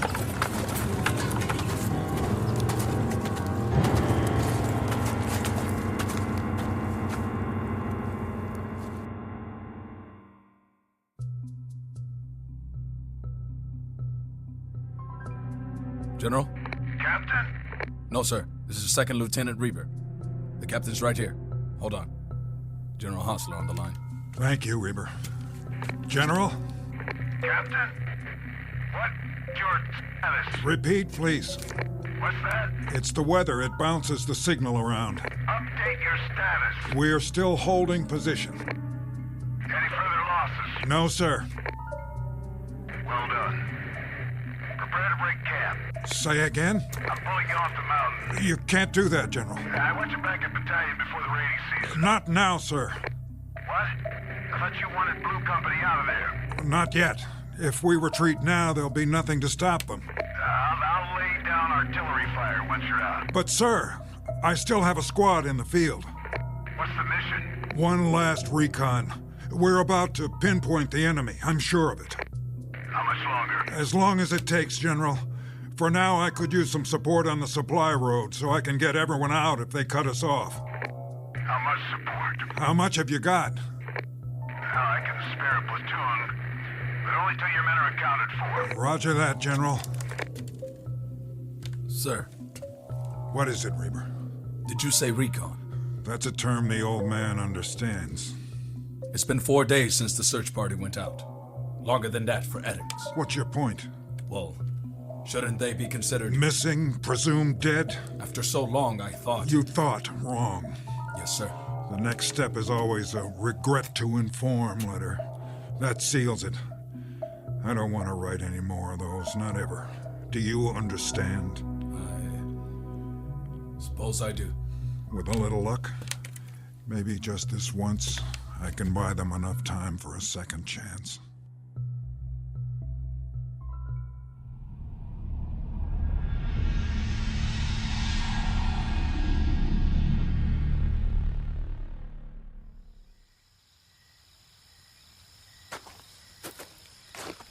Evening, Captain. Hello, Reaper. Where's the new platoon? Back by the supply road, cleaning their weapons. What do you think of them? They look like they'd shoot anything that moves. That's the problem. Then you're not going to send any of them down? With 5 of my men still out? Not unless I have to. No sign of them? Not yet.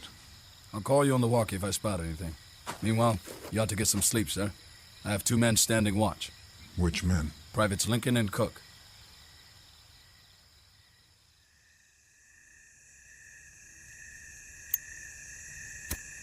Hey, watch it.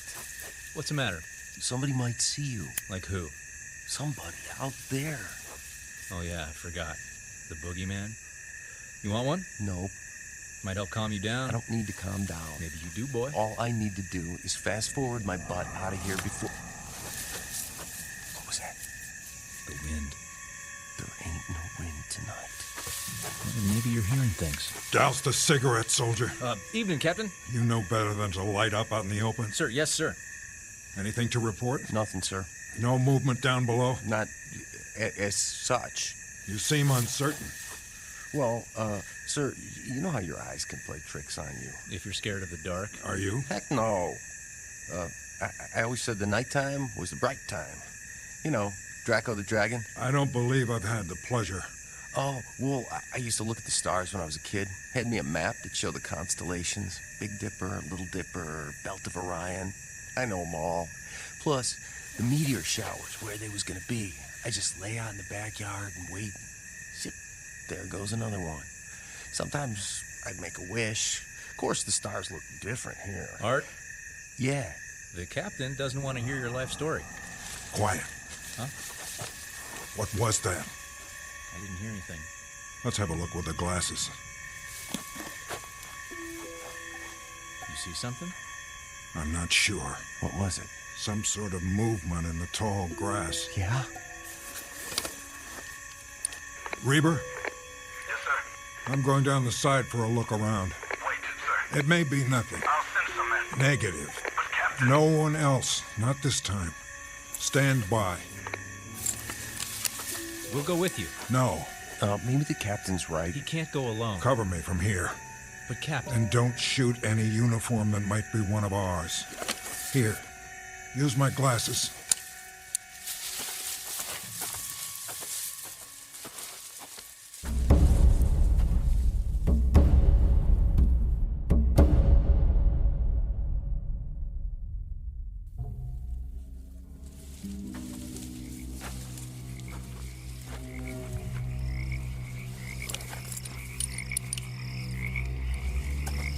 Reber? Where are you, sir? About 300 yards. I can still see the camp. What else? Brush. Some trees on the ridge. Sir, we can do a sweep in the morning. Not on your life, or anyone else's. Captain, please. Hold on. What is it? Wait. Hear that? You're breaking up. The storm's coming.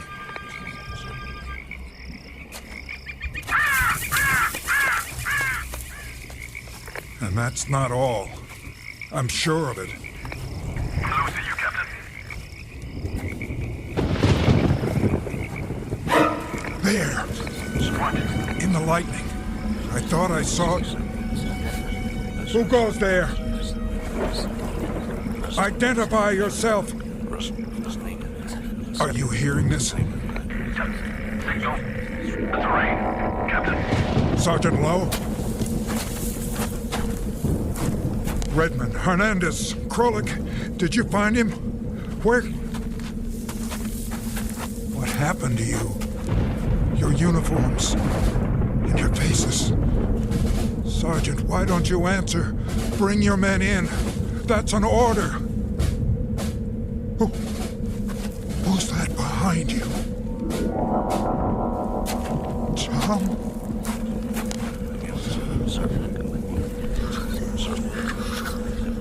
Yes. Yes, I understand. Did you get that? Get what? The enemy's coming from the north. A massive troop movement. We have 72 hours at most. Tell headquarters, Reber. Tell them now.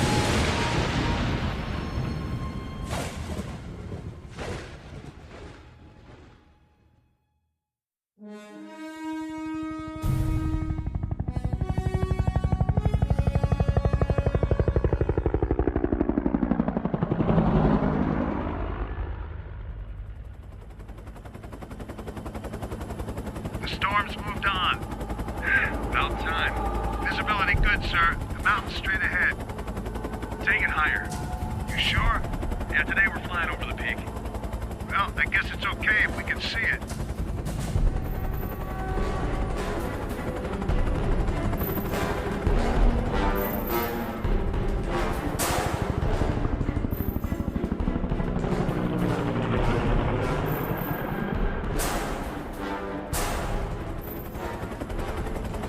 How's the trail look?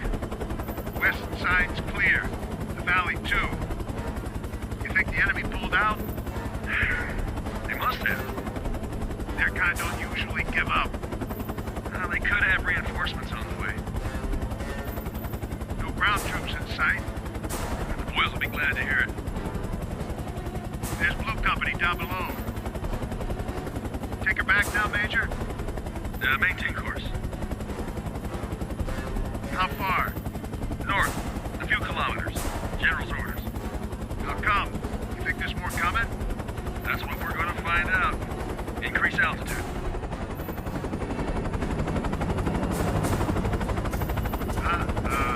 What you got? Smoke on the horizon. 10 o'clock. Oh, man, they are coming. Sure looks like it. They're burning farms on the way. Radio headquarters, tell them to dig in. It's going to be a full-scale offensive.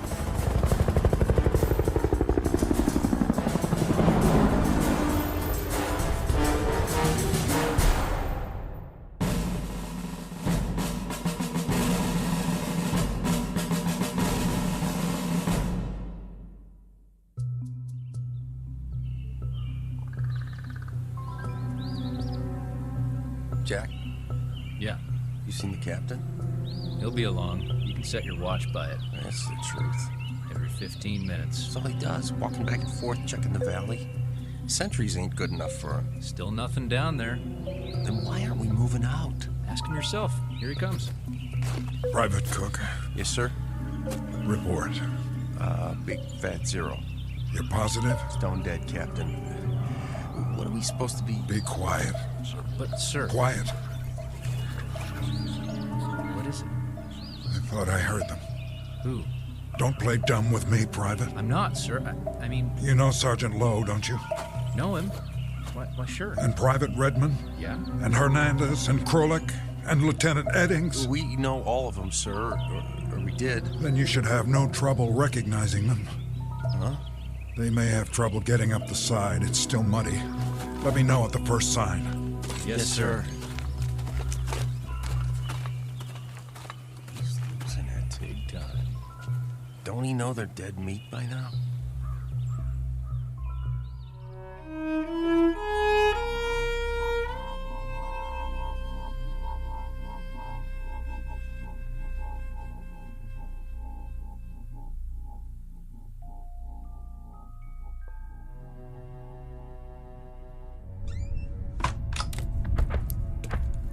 I don't have time. This won't take long, Captain. I just need a word with you.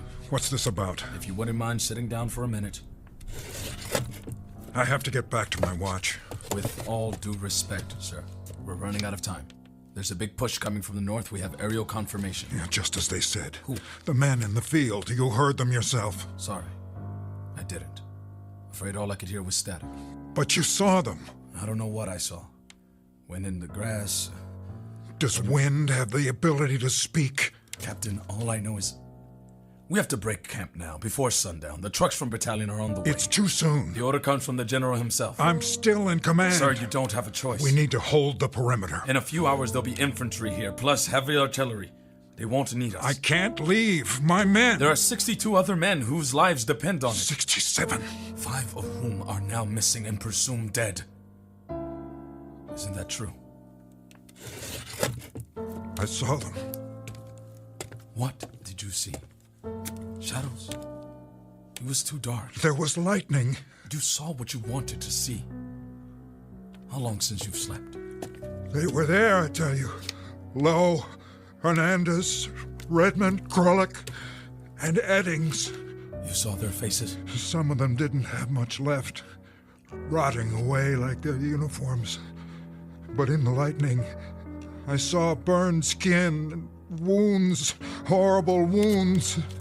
They could barely walk. They were trying to get back. They must have lost their way. Some of us went down, sir, to the place where you were. We searched every inch of it with flashlights. There was nothing. Not even a mark in the grass. In that case, yes, sir? Borrow men from the platoon. Make one last sweep. Several hundred yards to the ridge. And if they don't come back either? What? If they're shot at, or blown up, or burned, and you refuse to put them on the list, what do you think will happen? Do you honestly believe they'll wait till you decide? Not alive, but not dead either. That it all depends on you? Who has that kind of power? Please. Think!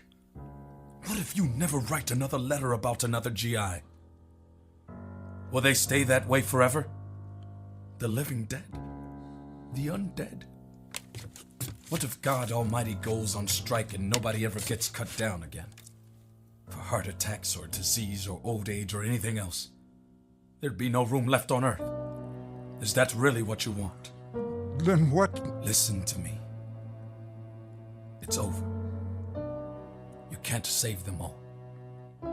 They completed their mission. The time's come for them to rest. They've earned it. Then do one thing for me. If I can. Pray for them, Reaper. For the ones who didn't make it back.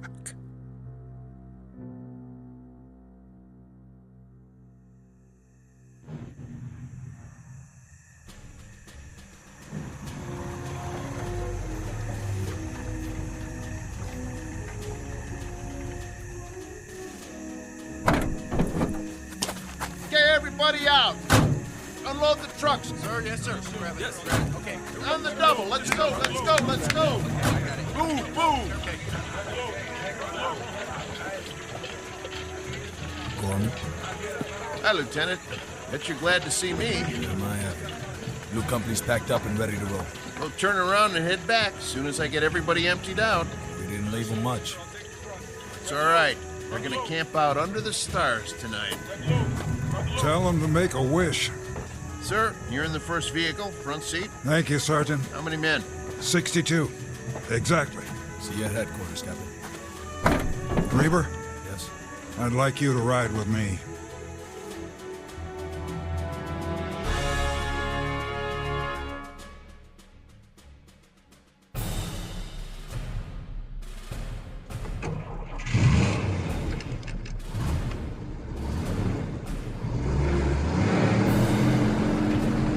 Now don't mind the road. It was made for cows and farmers. You're doing fine, Gorman. I got a thermos full of coffee if you want. No, thank you. Maybe just a drop. Knock yourself out. Some sight back there, huh? What's that? The truck's on our tail. Check the side mirror. Heads bobbing under the tarp every time they hit a bump. Somehow, I don't think they'd mind. Those drivers don't know the way like I do. Ever been to Chinatown, Sergeant? Which one? It doesn't matter. I was just thinking about Chinese New Year's. Yeah? They have those big paper dragons, you know, with 5 or 6 guys underneath to hold them up. Yeah, right. That's what all these trucks remind me of. Only here it's canvas instead of paper. And there's a whole lot of guys. Look at them back there. Heads bouncing up and down. I'm not sure where they're going. Lieutenant. Yes, sir. When we get back to battalion, I've got a lot of things to catch up on. You wouldn't by any chance know how to work a typewriter. Can't say that I do, Captain, but I can give it a try.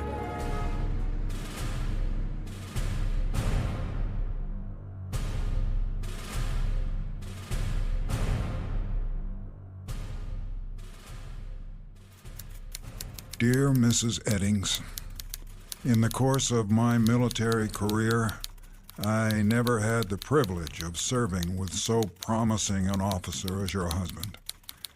Such intelligence, bravery, and commitment are rarely encountered in the Army, or indeed anywhere else. I considered Tom Eddings a fine man and an outstanding first lieutenant. It is therefore with profound regret that I write today to inform you of his last selfless act of courage during an incident under my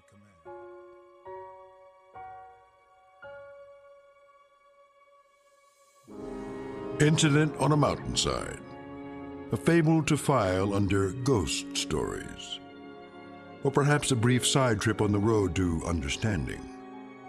But however you view it, know that we can't forget the price paid by others in our name, or refuse to grant them the peace earned by their blood.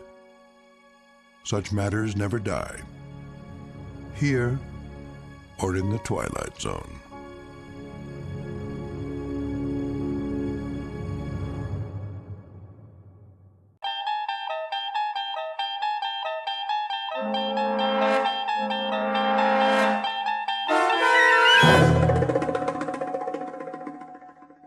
The Mighty Casey, starring Paul Dooley, with Stacy Keach as your narrator, was adapted for radio by Dennis Etchison and written for The Twilight Zone by Rod Serling.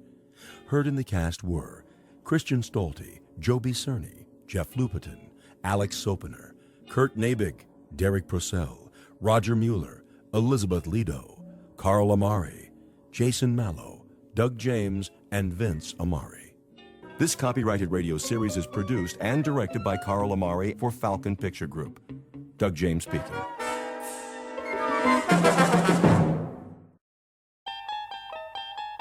There is a fifth dimension beyond that which is known to man. It is a dimension as vast as space and as timeless as infinity. It is the middle ground between light and shadow, and it lies between the pit of man's fears and the summit of his knowledge. This is the dimension of imagination. It is an area which we call the Twilight Zone.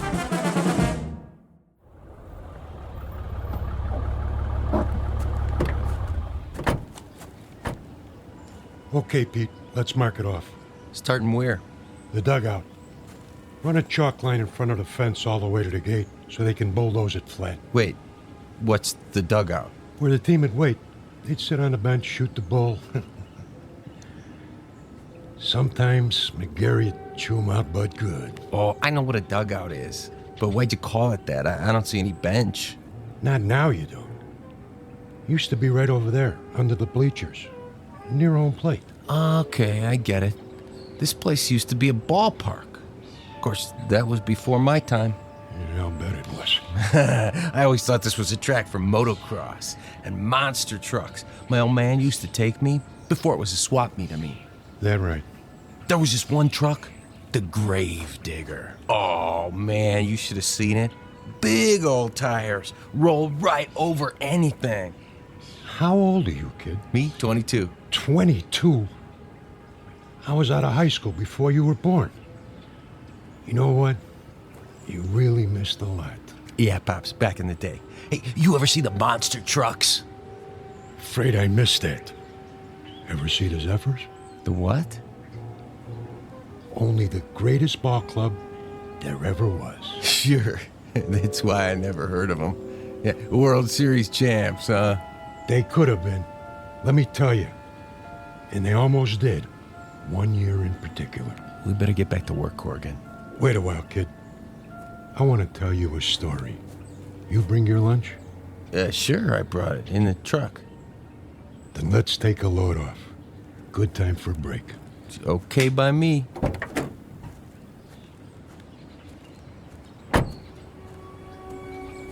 We can sit over there in the pitcher's mound. Of course, you can't see it anymore, but it was there.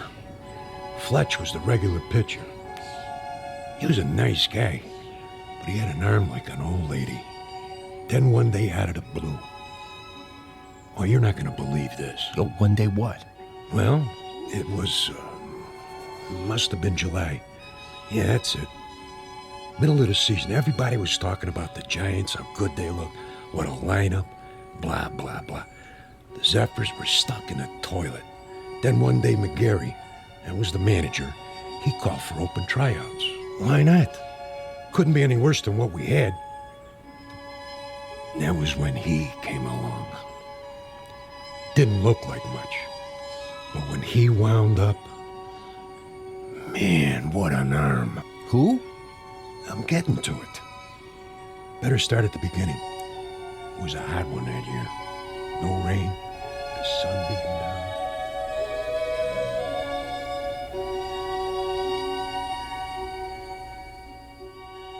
You're standing in the middle of what used to be a baseball stadium.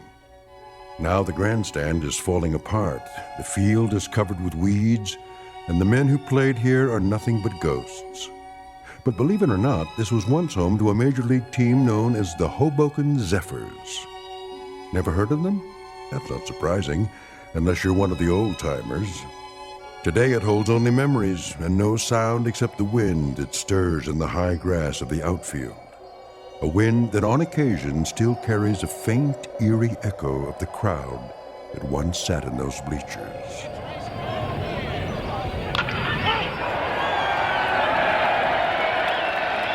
We're about to travel back in time to a day when the Hoboken Zephyrs were still a part of the National League, and this mausoleum of memories was an honest-to-Pete attraction.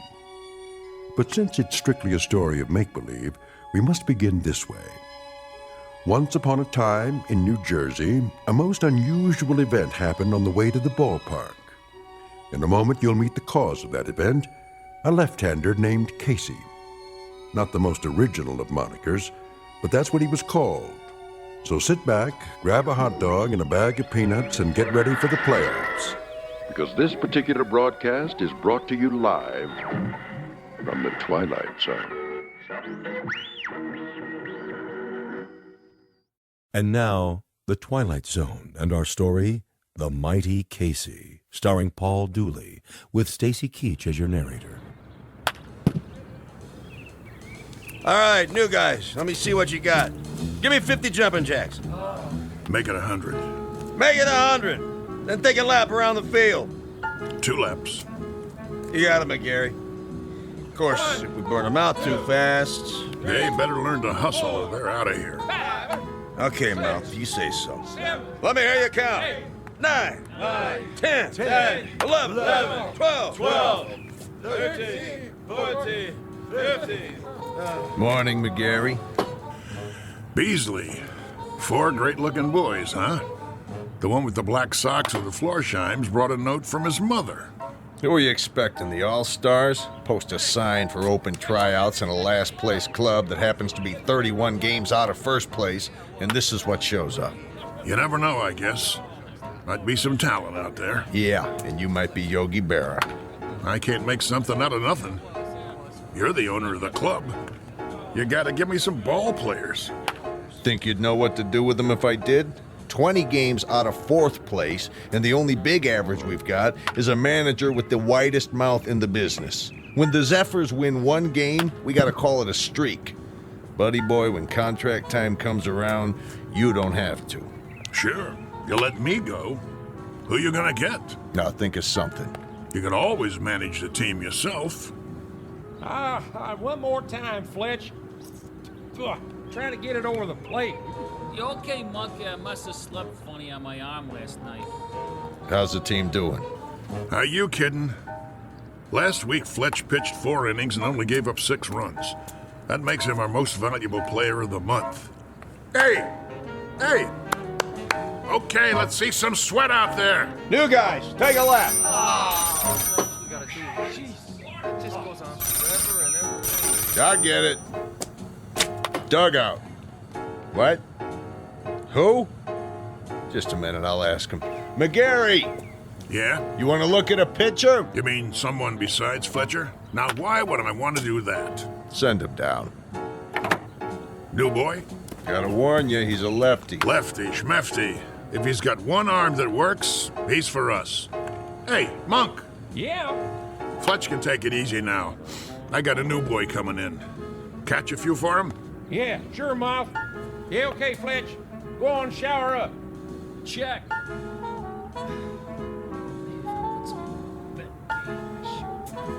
One more lap, let's go. You got the lineup for tonight? I'm working on it. Who's the starting pitcher? I don't know yet. You don't know? Have to see how it goes. Whoever's hot gets a shot. Make that lukewarm. Oh, my. Chavez! That's enough with the laps. They look like they're gonna pass out. Check. Take 5, boys. All right. All right, McGarry, I've seen enough. Yeah, you and me both. What's that? I said I'll see you on the sports page. I'll stop by later. You do that. Mr. McGarry? Over there. Hey, Mouth! Your new man's here. You gotta be kidding. Mr. McGarry, is it? Okay, what's the gag? I don't know what you... Come clean, Gramps. Did old man Beasley put you up to it? I'm afraid Well, tell him I don't need a water boy. Thanks for coming by. Leave your name at the office. There must be some misunderstanding. I'm here about the pitching position. Right. Hardy har har. Oh, I'm not a pitcher, though I've thrown a few baseballs in my time. Of course, that was before the war. Yeah? Which one? The Civil War? You don't look old enough for Valley Forge, but come to think of it, was the winter really as cold as they say? I represent Casey. Oh, Casey. Straight from Mudville, I bet. Even got himself an agent. How much do you get? 10% of nothing? Here he is now. Him? What is he? 115 pounds soaking wet? Listen, no offense, but if a wind comes up, those ears will start flapping and he'll take off like Dumbo. Say hello, Casey. Nice one, Miller. Oh, pleased to meet you. Hey, watch out. I said watch out, the ball's coming down. Step aside, Casey. Now, boy. I said... Ooh. Ow! Right on the old beam. That must have hurt. You okay, fella? Oh, Casey's fine. Just fine. How come he's still standing? Must be out on his feet. I'll call an ambulance. Don't go suing us now. I wouldn't think of it. Casey, as I was saying, this is Mr. McGarry. He's the manager. Hello. Pleased to meet you. Do you want to lie down? Come on in the dugout. Shake hands, Casey. That's all right. You remember how to shake hands, don't you? Yes, sir. Right hand, Casey. Your right hand. Put her there, pal. Oh, ow! You can let go, Casey. That's right. Release now. Whoa! My hand. What a grip. Sorry. Casey doesn't know his own strength sometimes. Some arm. Never would have guessed it. Well, let's see what he can do. Mind if I try him out? That's what we're here for. Right, Casey? Correct. Okay. See that guy over there with the great big mitt? Yes, we see him. He's what's known as a catcher. His name is Monk. Ah. Go out there and throw him a few. Thank you, Mr. McGarry. This I gotta see. Quite. You his father? Casey? Oh, no, he has no father. An orphan, huh? Not exactly. I guess you'd call me his creator. That a fact. It is, actually. Come from around here, does he? You might say so. Uh-huh. How old is he? Well, that's a little difficult to say. What's difficult about it? It's hard to discuss Casey's age in chronological terms. He's only been in existence for a brief time. What I mean is, he has the mind and physique of roughly a 22-year-old, but in terms of how long he's been here, the answer would be 3 weeks. Huh? Approximately. Would you mind going over that again? You see, I'm an inventor. I made Casey. You made? In my workshop. Well, that's swell, pal. There ain't too many homemade left-handers in the league. You don't understand. I'm serious. Sure you are. Anytime you're ready. Yes, sir.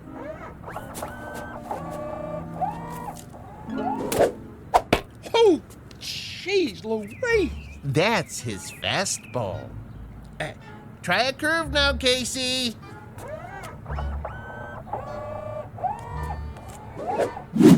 His curveball. Hey, do that again. If you like.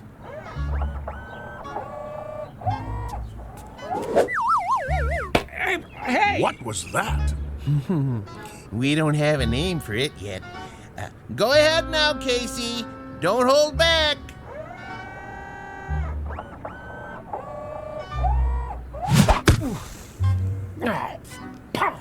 Enough already. Something wrong?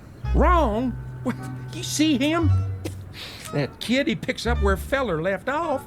He's got a fastball almost went through my glove.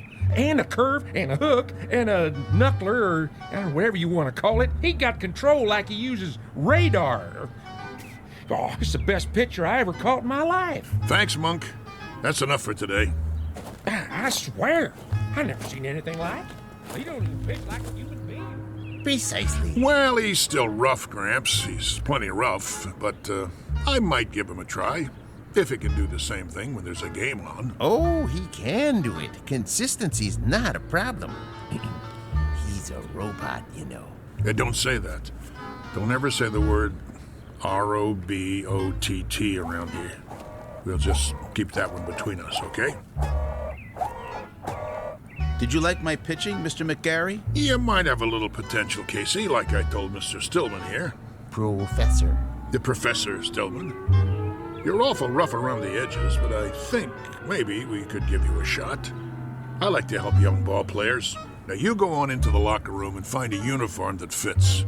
He can wear a uniform, can he? Anything you like. Then go and change and come back, and we'll discuss a little contract. Just the three of us. That seems fair. Very kind of you, Mr. McGarry. Don't mention it. Go on now. Say thank you, Casey.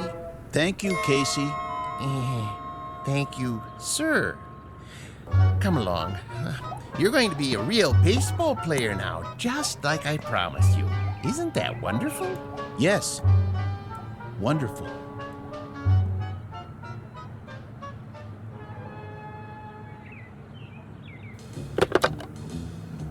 General Manager's office?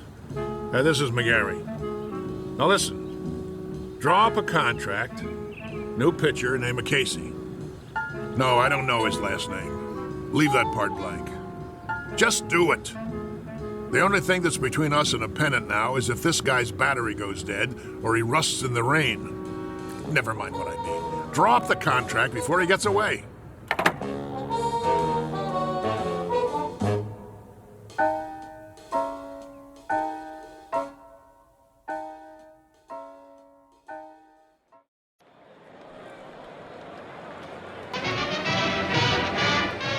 And ready in 3, 2. Good afternoon, sports fans. We're coming to you live for the last in a series of home games for the Hoboken Zephyrs. The Bullets are already on the field, warming up, but there's been a delay. The Zephyrs are still in the locker room. Now, we understand they're getting a last-minute pep talk from their manager, the colorful Mouth McGarry, and knowing him, it's an earful. Peanuts, Red Hots. Well, the Zephyrs are at the bottom of the league this season, which means this is a make-or-break situation. Now, rumor has it there's a new pitcher on the team, but that's unconfirmed. Ah, yes, a beautiful sunny day. Local fans all here. Ready to root for the home team. Still, no sign of the boys from Hoboken. Well, this might be a good time for a break before the action starts. But we'll try to get word from the locker room. But till then, let's go to a commercial. And you're on. 60 seconds. How much longer do I have to fill? Beats me. What's with these losers? Well, if I was on that team, I guess I wouldn't want to show my face either. 45 seconds. Beer here, get your ice cold beer. Somebody get me a beer. I'm dying out here. What am I supposed to do? Play tiddlywinks? It's going to be another slaughter anyway. Hey, ask him if he's got anything stronger than beer. You can always read him the stats. There are no stats. If this team was any lower, they'd get stuck in the grass. What am I doing here? Get me another gig. Little League. The weather. I don't care. Just get me out. 20 seconds. The Zephyrs are charging onto the field. No. The Zephyrs look hungry this afternoon. Yeah, sure. Oh, who am I kidding? They're not going to show. The game's canceled. You'll see. 10 seconds to air. Oh, those bums. It's the same old story. Fletcher winds up, he throws, and he drops the ball on his foot. They should send out a bunch of chimpanzees. 5, 4, 3, 2. And welcome back, ladies and gentlemen, to more thrilling baseball action.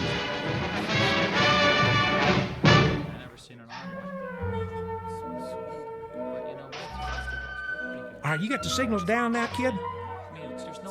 Okay, when you're ready to throw, you watch my fingers. See, I'll give you the hand signals, just like we practice. Remember the one for the fastball? This one. Yes. And a curve? Show him the one for a curveball. Yes, right here. Well, what are we waiting for, Mouth? This ain't a training session. This is for real. You're telling me? All right, kid. You got the signals down. Look, the main thing is walk out there like you own the place. But be cool. Nice and steady. Cool? He means don't be nervous. Nervous. Yeah, that's right. Whatever you're feeling, don't let it show. Pull your cap down over your eyes like this. You got nerves of steel. You know what I mean? Not steel, exactly. You know what nerves are, Casey. Oh, yes. Neurons, axons, and dendrites. This case, nerves means ill at ease. As if one of your electrodes were corroded and, Nervous, Casey. Like as if it's 2 out in the 9th and you're 1 up and you're pitching against Joe DiMaggio. He comes up to the plate, looking intent, eyes straight ahead. That wouldn't make me nervous. No? Why not? I don't know anyone named DiMaggio. What? You never heard of... I know what he said. He's a great kidder, ain't he? I love this guy. All right, fellas, this is it. Let's get going. It's time, Casey. Yes, sir. Mr. McGarry? Yeah? Are you coming? Yeah. Yeah, I'm coming. Something the matter? I was just, thinking about the Giants. We're not playing the Giants today, are we? No, but I can't wait to knock them off. For that matter, I'd love to knock off the Phillies and the Cards, too. Or the Braves in Cincinnati. Or even the Hanksville Bullets. Them especially. Those bums beat us 11-0 in spring training. I think that will happen. Casey will come through for you, Mr. McGarry. Most definitely.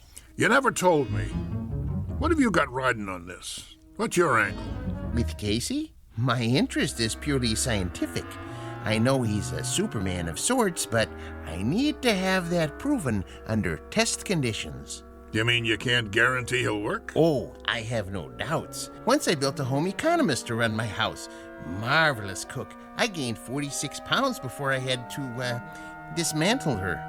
Now, with a model such as Casey, with his strength and accuracy, I knew he was destined to play baseball. And in order to prove my point, I had to have him pitch in competition. As an acid test, I settled on the absolute worst team I could find. Nothing personal. Nah, of course not. Very nice of you to think of us, Mr. Stillman. Professor Stillman. Professor, I really appreciate it. No kidding.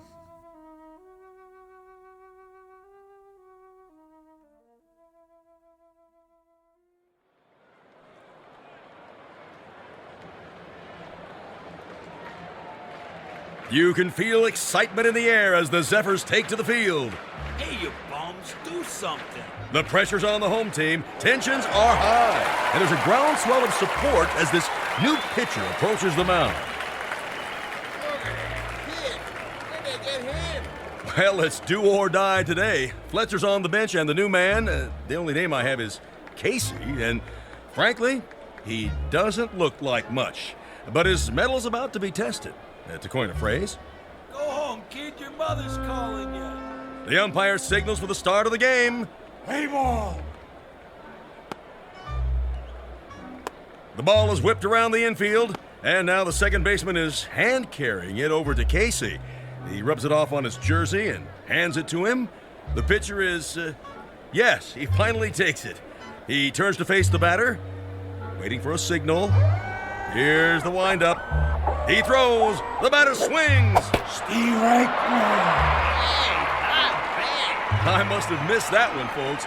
It looks like the batter missed it, too. It went over the plate so fast, he swung a full 360. Good gravy, was that a fastball?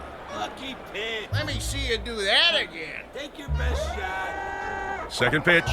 Here's the windup. Whoa, Nelly! Halloran tries to take a bite out of it and misses. He's off his feet. Looks like he threw his back out, twisted around like a pretzel. Good golly, Miss Molly, we got ourselves a pitching machine.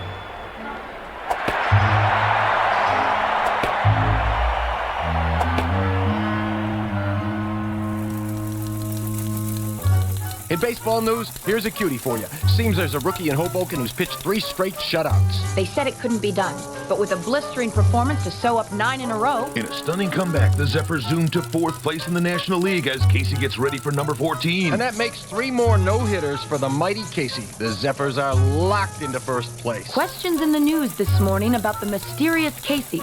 Where does he get his superhuman ability? Playoffs temporarily suspended as the Baseball Commission orders an investigation. Today's headline, the mighty Casey. Is he on steroids? Good day.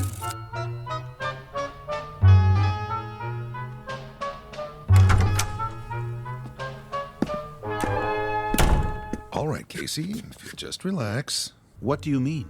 He's relaxed. Let's get this over with, Doc. I'm going to sit down in front of you and strike your knee with this little rubber hammer. Why? It's a test, Casey. Nothing to get shook about. You mean shaken? Here we go. Casey, watch where you're kicking. Well, I'd say his reflexes are 100%. That it, Doctor? Not quite, Mr. Beasley. Just let me check his pulse and do a blood test. Oh, no. What's the matter? If Casey doesn't pass his physical, there goes the pennant. There goes the series. There goes my career. But why are you worried? He doesn't take anything illegal, does he? Absolutely not. You may rely on it. Then... there's something I haven't told you, Beasley. What? Now to take your pulse. Hey, Doc, you really need to do that? Oh, a mere formality. He seems to be in A1 shape. Absolute perfection, if I do say so. Quiet for a moment, gentlemen, while I listen through the stethoscope. Oh, boy. Here it comes. Breathe, please. Once more. What's wrong? Nothing. Not a thing. Everything sounds fine. It's just that... Out with it. What? This man doesn't have a pulse. No heartbeat either. Try again. I already have. This man isn't alive. He can't be. That's pretty funny, Doc. Okay, go ahead and draw your blood sample. We gotta get Casey cleared for the rest of the season. I'm afraid that won't be possible. Why don't you wait out in the hall, Stillman? You're starting to get on my nerves. Nerves make up the neurological system in the human body. When a small electrical charge passes from one to another... Enough already. Mr. McGarry, it'll have to come out now. There's no way to avoid it, Doctor. What's this all about, Mouth? Beasley, you ain't gonna like this, but see, I didn't have a choice. It was Casey or nothing. Are you trying to put something over on me? Ah, what a pitcher he was. The only ball player I ever had on the team who didn't eat nothing. Not even a hot dog. Doctor. Is there a problem? I think you should know something before you go any further. Go ahead. Give it to him. Casey doesn't have any pulse or heartbeat because he doesn't have any heart. How's that? He's a robot. A what? You heard the man. A robot, or if you prefer, an android made from lifelike materials to resemble a human being. Are you sure? Oh, I should be. I built him. And he's been pitching for the Hoboken Zephyrs? Doctor, this is the first I've heard of it. Well, under the circumstances, I have no choice but to notify the baseball commissioner. Move over, Casey. I don't feel so good. Doc, you got anything for a splitting headache?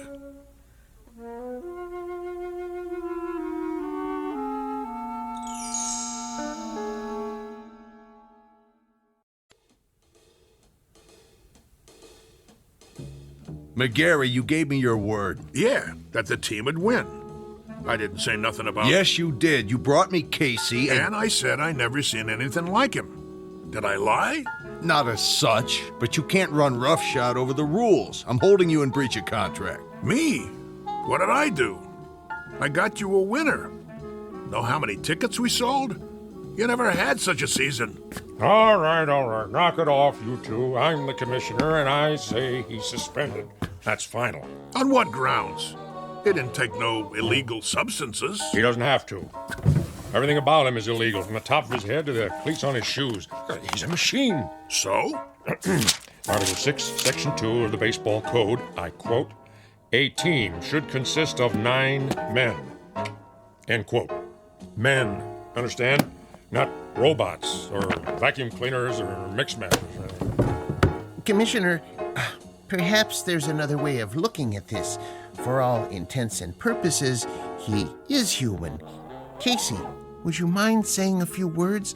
Tell us about yourself. Where should I begin? At the beginning, of course. Yeah, where was he born? All men are born, not to assemble in a machine shop. Go ahead, Casey. What state? I was born in a state of ignorance. There you go. My point exactly. Well, he can talk, can't he? He talks as good as me. That means he's got to be alive. I wouldn't count on it. But he is not human. Easy for you to say. How human do you want him? He's got arms, legs, a face. And ears. But no heart. He doesn't even own one. How can he be human without a heart? Beasley don't have a heart either. He owns 40% of the ball club. That's it, gentlemen. He doesn't have a heart. Ergo, he isn't human. And that's a violation of the baseball code. Therefore, he doesn't play. Mr. Commissioner, suppose this, just for the sake of argument. Supposing I gave him a heart. You gave him? Where will you get one? At the local parts store? Hear me out. If that essential is the only thing that renders him different from the norm, I could try an operation. I think I could do it. In fact, I'm sure I could. Supply him with a self-contained mechanical heart, that is. Now you're talking, Prof. How about that, huh? What do you say? Well, it would be very irregular. If he were to be given a heart, would medical science classify him as... what I mean is, could he then be called a... He had the doc fooled even without one. All right. With a heart, I'll give him a temporary okay until the league meeting in October. Then we'll have to take it up in session. The other teams will scream bloody murder. I can see DeRocher now. Then it's all settled. Casey gets a heart and accreditation as human, and the Zephyrs... Take it, Mouthy. With pleasure. Hoboken wins the pennant for the first time in 23 years.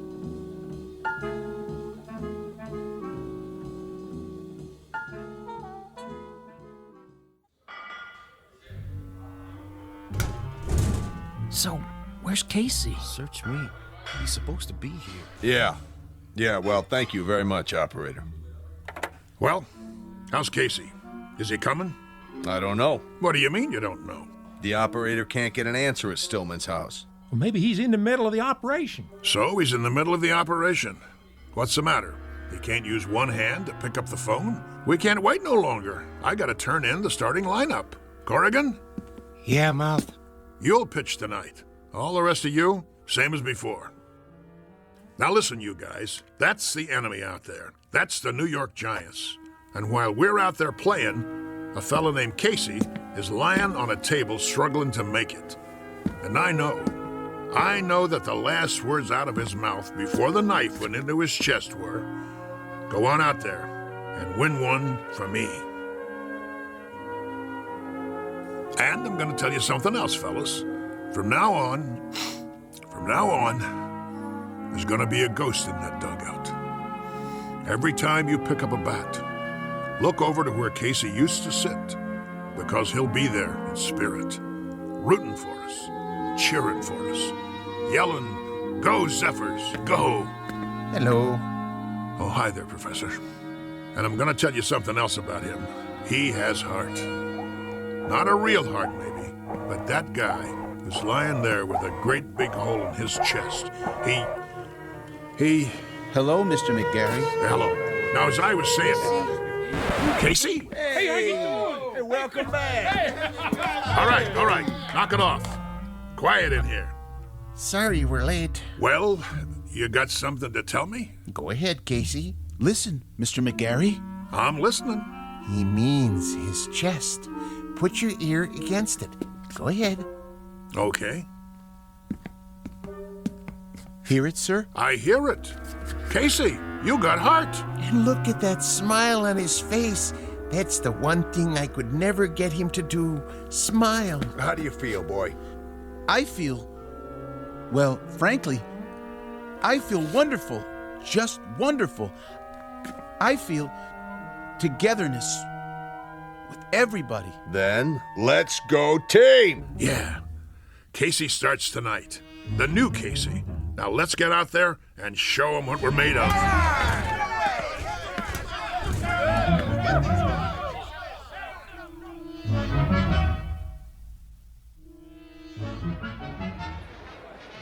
Here, get your red hot.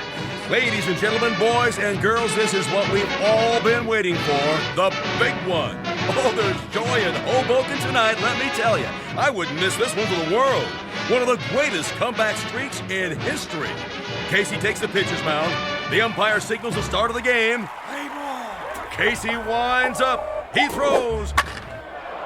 And it's a high fly over the wall and out of the park. That's a home run for the Giants. What a way to start the game. Well, that'll be a big one on the scoreboard. What's he doing? Cool it, guys. Casey's just playing with him. Making it more exciting. Know what I mean? If you say so, Mouth. Another run for the Giants. Now it's 3-0. What's wrong with the mighty Casey? That's what fans want to know.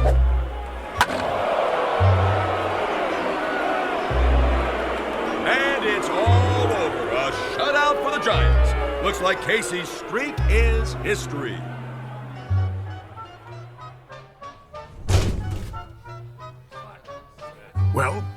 Well, 1 minute he's 3 Bob Fellers rolled into one, and the next minute he's a tanker with nothing. You want to tell me what's going on? It's rather complicated. Then you tell me, Casey. Start by explaining how one pitcher can throw 9 balls and give up 4 singles, 2 doubles, a triple, and 2 home runs. I don't know what to say, Mr. McGarry. Shall I tell him? Tell me what? It's because Casey has a heart now. So? He has heart. Big deal. The thing is, Mr. McGarry, I just couldn't strike out those poor fellows. I didn't have it in me to do that, to hurt their feelings. He felt compassion. What? That's what he's got now. Compassion. See that smile on his face? Give an individual a heart, Mr. McGarry, particularly someone like Casey, who hasn't been around long enough to understand things like competitiveness or drive or ego.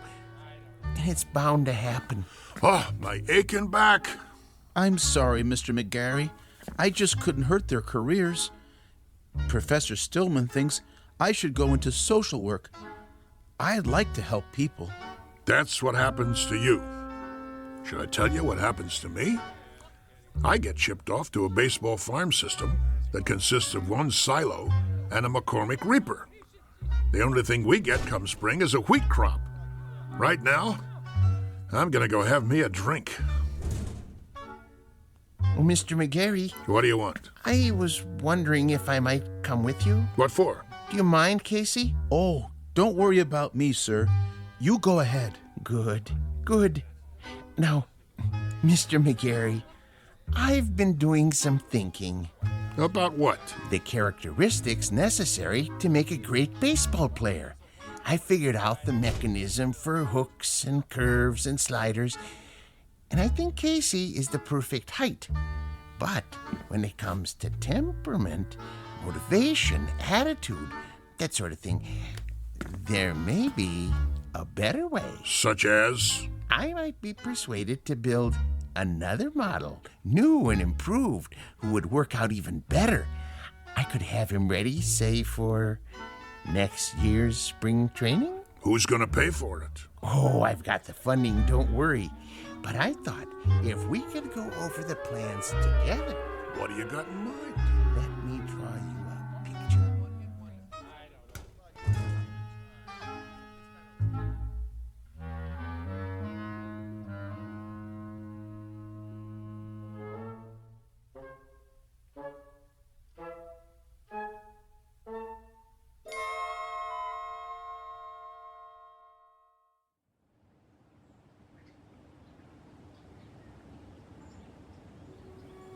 Geez, that's a heck of a story. Yep. Of course, it didn't work out. The professor didn't have the money, and he wanted certain, well, perks that old man Beasley wouldn't agree to. So it fell apart after that. But for a few weeks there, a bright, shining time it was. We didn't just have heart, we had hope. How do you know so much, Mr. Corrigan? Because I used to play with him when there still was a team called the Zephyrs. No kidding. Come on, we better get back to work. You finish your lunch? Yeah. Then let's go. They're gonna flatten this place to the ground tomorrow. We gotta get it marked off. I guess so.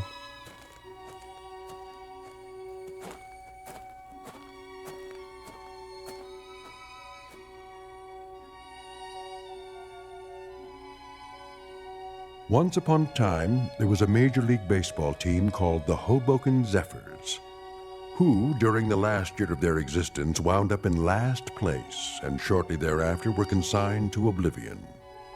There is a rumor, unsubstantiated of course, that a manager named McGarry took some of them to the West Coast and wound up with a pennant and a World's Championship not long after. This newly revised team had a pretty fair lineup of pitchers with names like Drysdale, Koufax, and Sherry, or so the story goes.